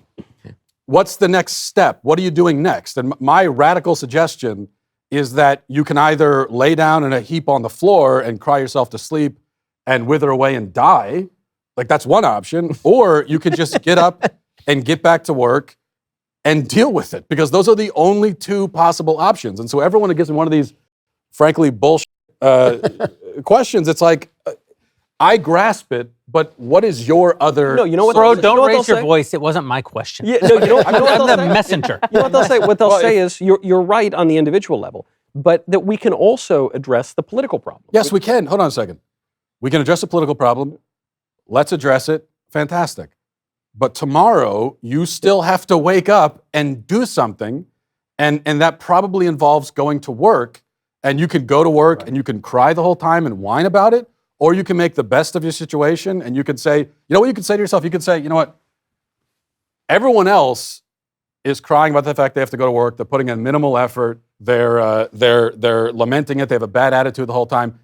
I will take advantage of that situation, and I will be the one who is ambitious and has a goal, and I'm in there, and even though I hate it, I'll put a smile on my face. You could climb above all these people. It's like when you go to the, every time you go to a fast food place these days, right? It like, unless you go to Chick-fil-A, you go to a fast food place, you feel bad when you walk in the door because they hate you for being there. The employees aggressively hate you just for walking in the door.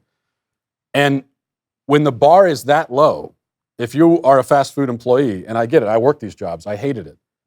But if you just show up on time, tuck your shirt in, you're pleasant to the customers that come in, if you just do that, you already are rising, you're cream of the crop already. Right. Yep. And so my message is one of like hope.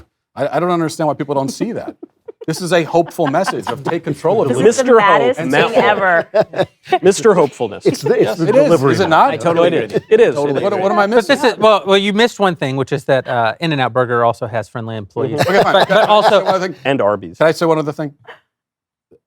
Another point I want to make is that whenever I talk about this, I get accused. People accuse me. You don't understand. You were born with a silver spoon. Give me a break, okay? I grew up in a family of 8, very middle class. We lived in a 4-bedroom house with 8 people. I'm not saying we were poor. We were not rich at all. You walked uphill in the snow both ways. We did. I worked all of these jobs. Yes. When I was 22 years old, I was making $17,000 a year. I was living in a 1-bedroom apartment that had roaches all over the place. I had a drug addicts living, next to me and below me. It was terrible. So I get it. I do understand it. But at a certain point, you have to say to yourself, "This is the situation I'm in. I don't want to be in this situation anymore. What do I have to do to not be in it?" Yeah. And then you set that goal for yourself and you obsessively pursue it until you achieve it. And if it takes a year, if it takes 5 years or 10 years. By the way, you're totally right. That stupid defense mechanism, which is that if you're successful now, it must have been that you were born with a silver spoon, is so obnoxious and stupid. I mean, to take the example of Elon Musk again, Elon Musk was not like an emerald scion. That's not true. He was like dirt poor, and he came to Canada and was like driving around in a car with no money and somehow like finagled his way into an apartment and a school. And I mean, that's true for, I think, a huge number of us. I mean, by the way, I get that same crap. I mean, I grew up in a... your mom was a family- movie producer. She My rich. mom started off as an education major secretary at the lowest level of her company. And my dad was a musician in Hollywood, which does not make any money, okay? Let me be very clear about this. It's why I'm not a musician. It's because you cannot make money at that. I grew up in a 2-bedroom household with 4 kids. There were 6 people in a 2-bedroom household and 1 bathroom. It was 1,100 square feet in Burbank. We were like, it's great. That's America. That's fine. That's not like living high on the hog. But the assumption in the United States is always, and I find it ugly, that if somebody succeeds financially, it's because they started off financially successful. And that's not true statistically speaking. It's really, really not true. A huge percentage of people who end up being rich did not start off rich. There is something kind of funny. Sorry, keep going. Yeah. It loops into I'm heated because I'm being challenged by the question. You boomer.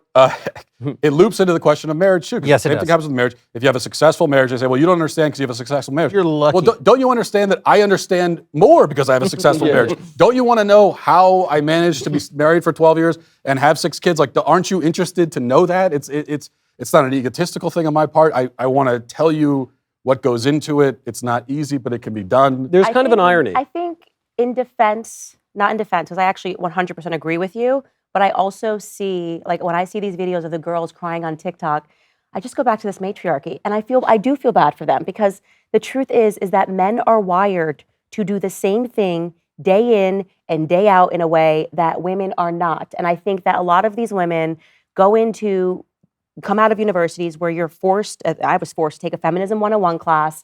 You've got culture booming at you that this is going to be so great when you get out and that this is going to be empowering. And then reality smacks women so hard because it's women that are cosplaying as men, right? So you're not the man that has to cosplay as a woman. It'd be like if society kept saying to you, Matt, just stay home and listen to babies crying all day, stay home. And then you get there, you suddenly realize, I'm not really wired to do this. So they're just kind of having their freakouts in real time of recognizing that they've been sold a bill of lies and like they would much rather be living. That's absolutely the case. And so it's men versus women. I do feel bad for them, but I also agree with you that crying on the internet about it and trauma dumping, as they're calling the new trend, is not going to fix your scenario. But you could get married younger and skip university. You're 100% right in everything that you said. The only thing that I'll say, though, is that for a lot of these young women that are complaining, one of the things that they're complaining about is that they don't have enough free time and that they have to do a lot of work and it's very hard. And my point is that, a lot of them would be much happier if they just got married and had kids.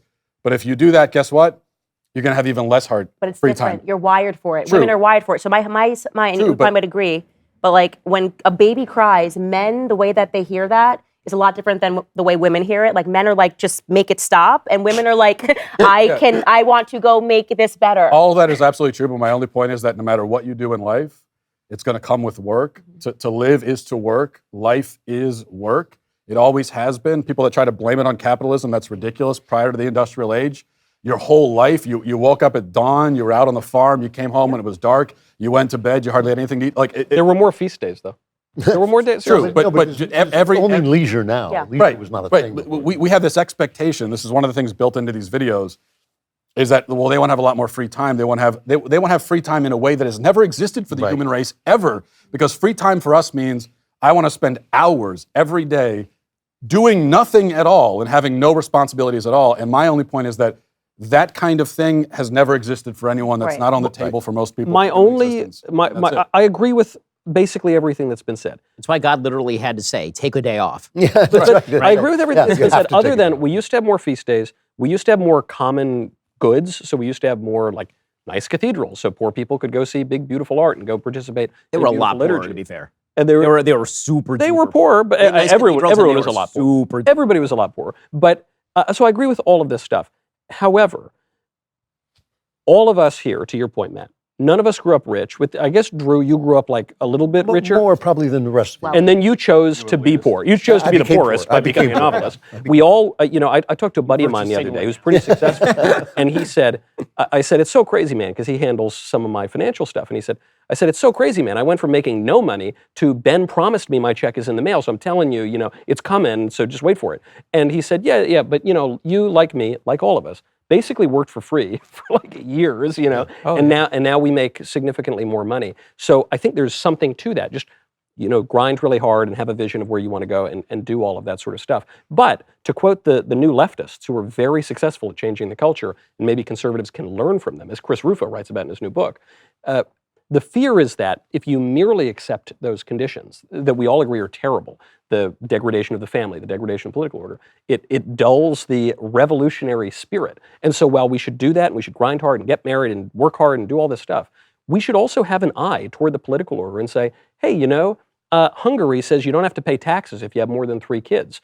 That seems like a good way to encourage family. Hey, maybe we can close our borders. Maybe we can do things that would improve the actual economic conditions in the country. But what you're talking about is what Jordan has been talking about, and why he's so successful and why he deserves that success is that he says, make your bed, fix your world. Your world you have to fix your world before you do anything with the real world. Because if you can't do that, these guys who throw tomato sauce on paintings, because then that's going to save the climate, have lost that simple idea that you have to start with yourself. You just have to. Yep. But also, it also just underscores the point I was making earlier about men and women defining success in a different way. So I think if a man goes to work and he climbs the ladder, it feels like success or like I can be the best at here. But for women, that sharing compassion is how they measure success. And so even if you've got kids screaming around you all day, you feel like you've had a successful day. Mm-hmm. And most of these women are at office jobs and they're just realizing I don't feel successful at what I'm doing. And they're kind of, unfortunately, in the internet age, and they're crying online. But you're absolutely right. I mean, you're right. What else are you going to do? What I should do is wrap the show, but instead I want to give Drew the last question because I've never done that a single time, and because I actually think this is a question that matters going into 2024. Drew, the stress that politics creates is beginning to cause strife in my marriage. Do you have any advice leading into 2024 to keep a healthy balance between being involved while also not letting it break our marriage apart. Signed, Joe Biden. Well, yeah, first I would take out the being involved with the politics. I mean, if you're having a problem with your marriage, get rid of as much of the politics as you can. Forget about it. Just take a walk, make love to your wife or your husband, whoever you are. You know, just do the things that are marriage instead of the things that are politics, because you can actually eliminate politics from your life and be perfectly happy without them.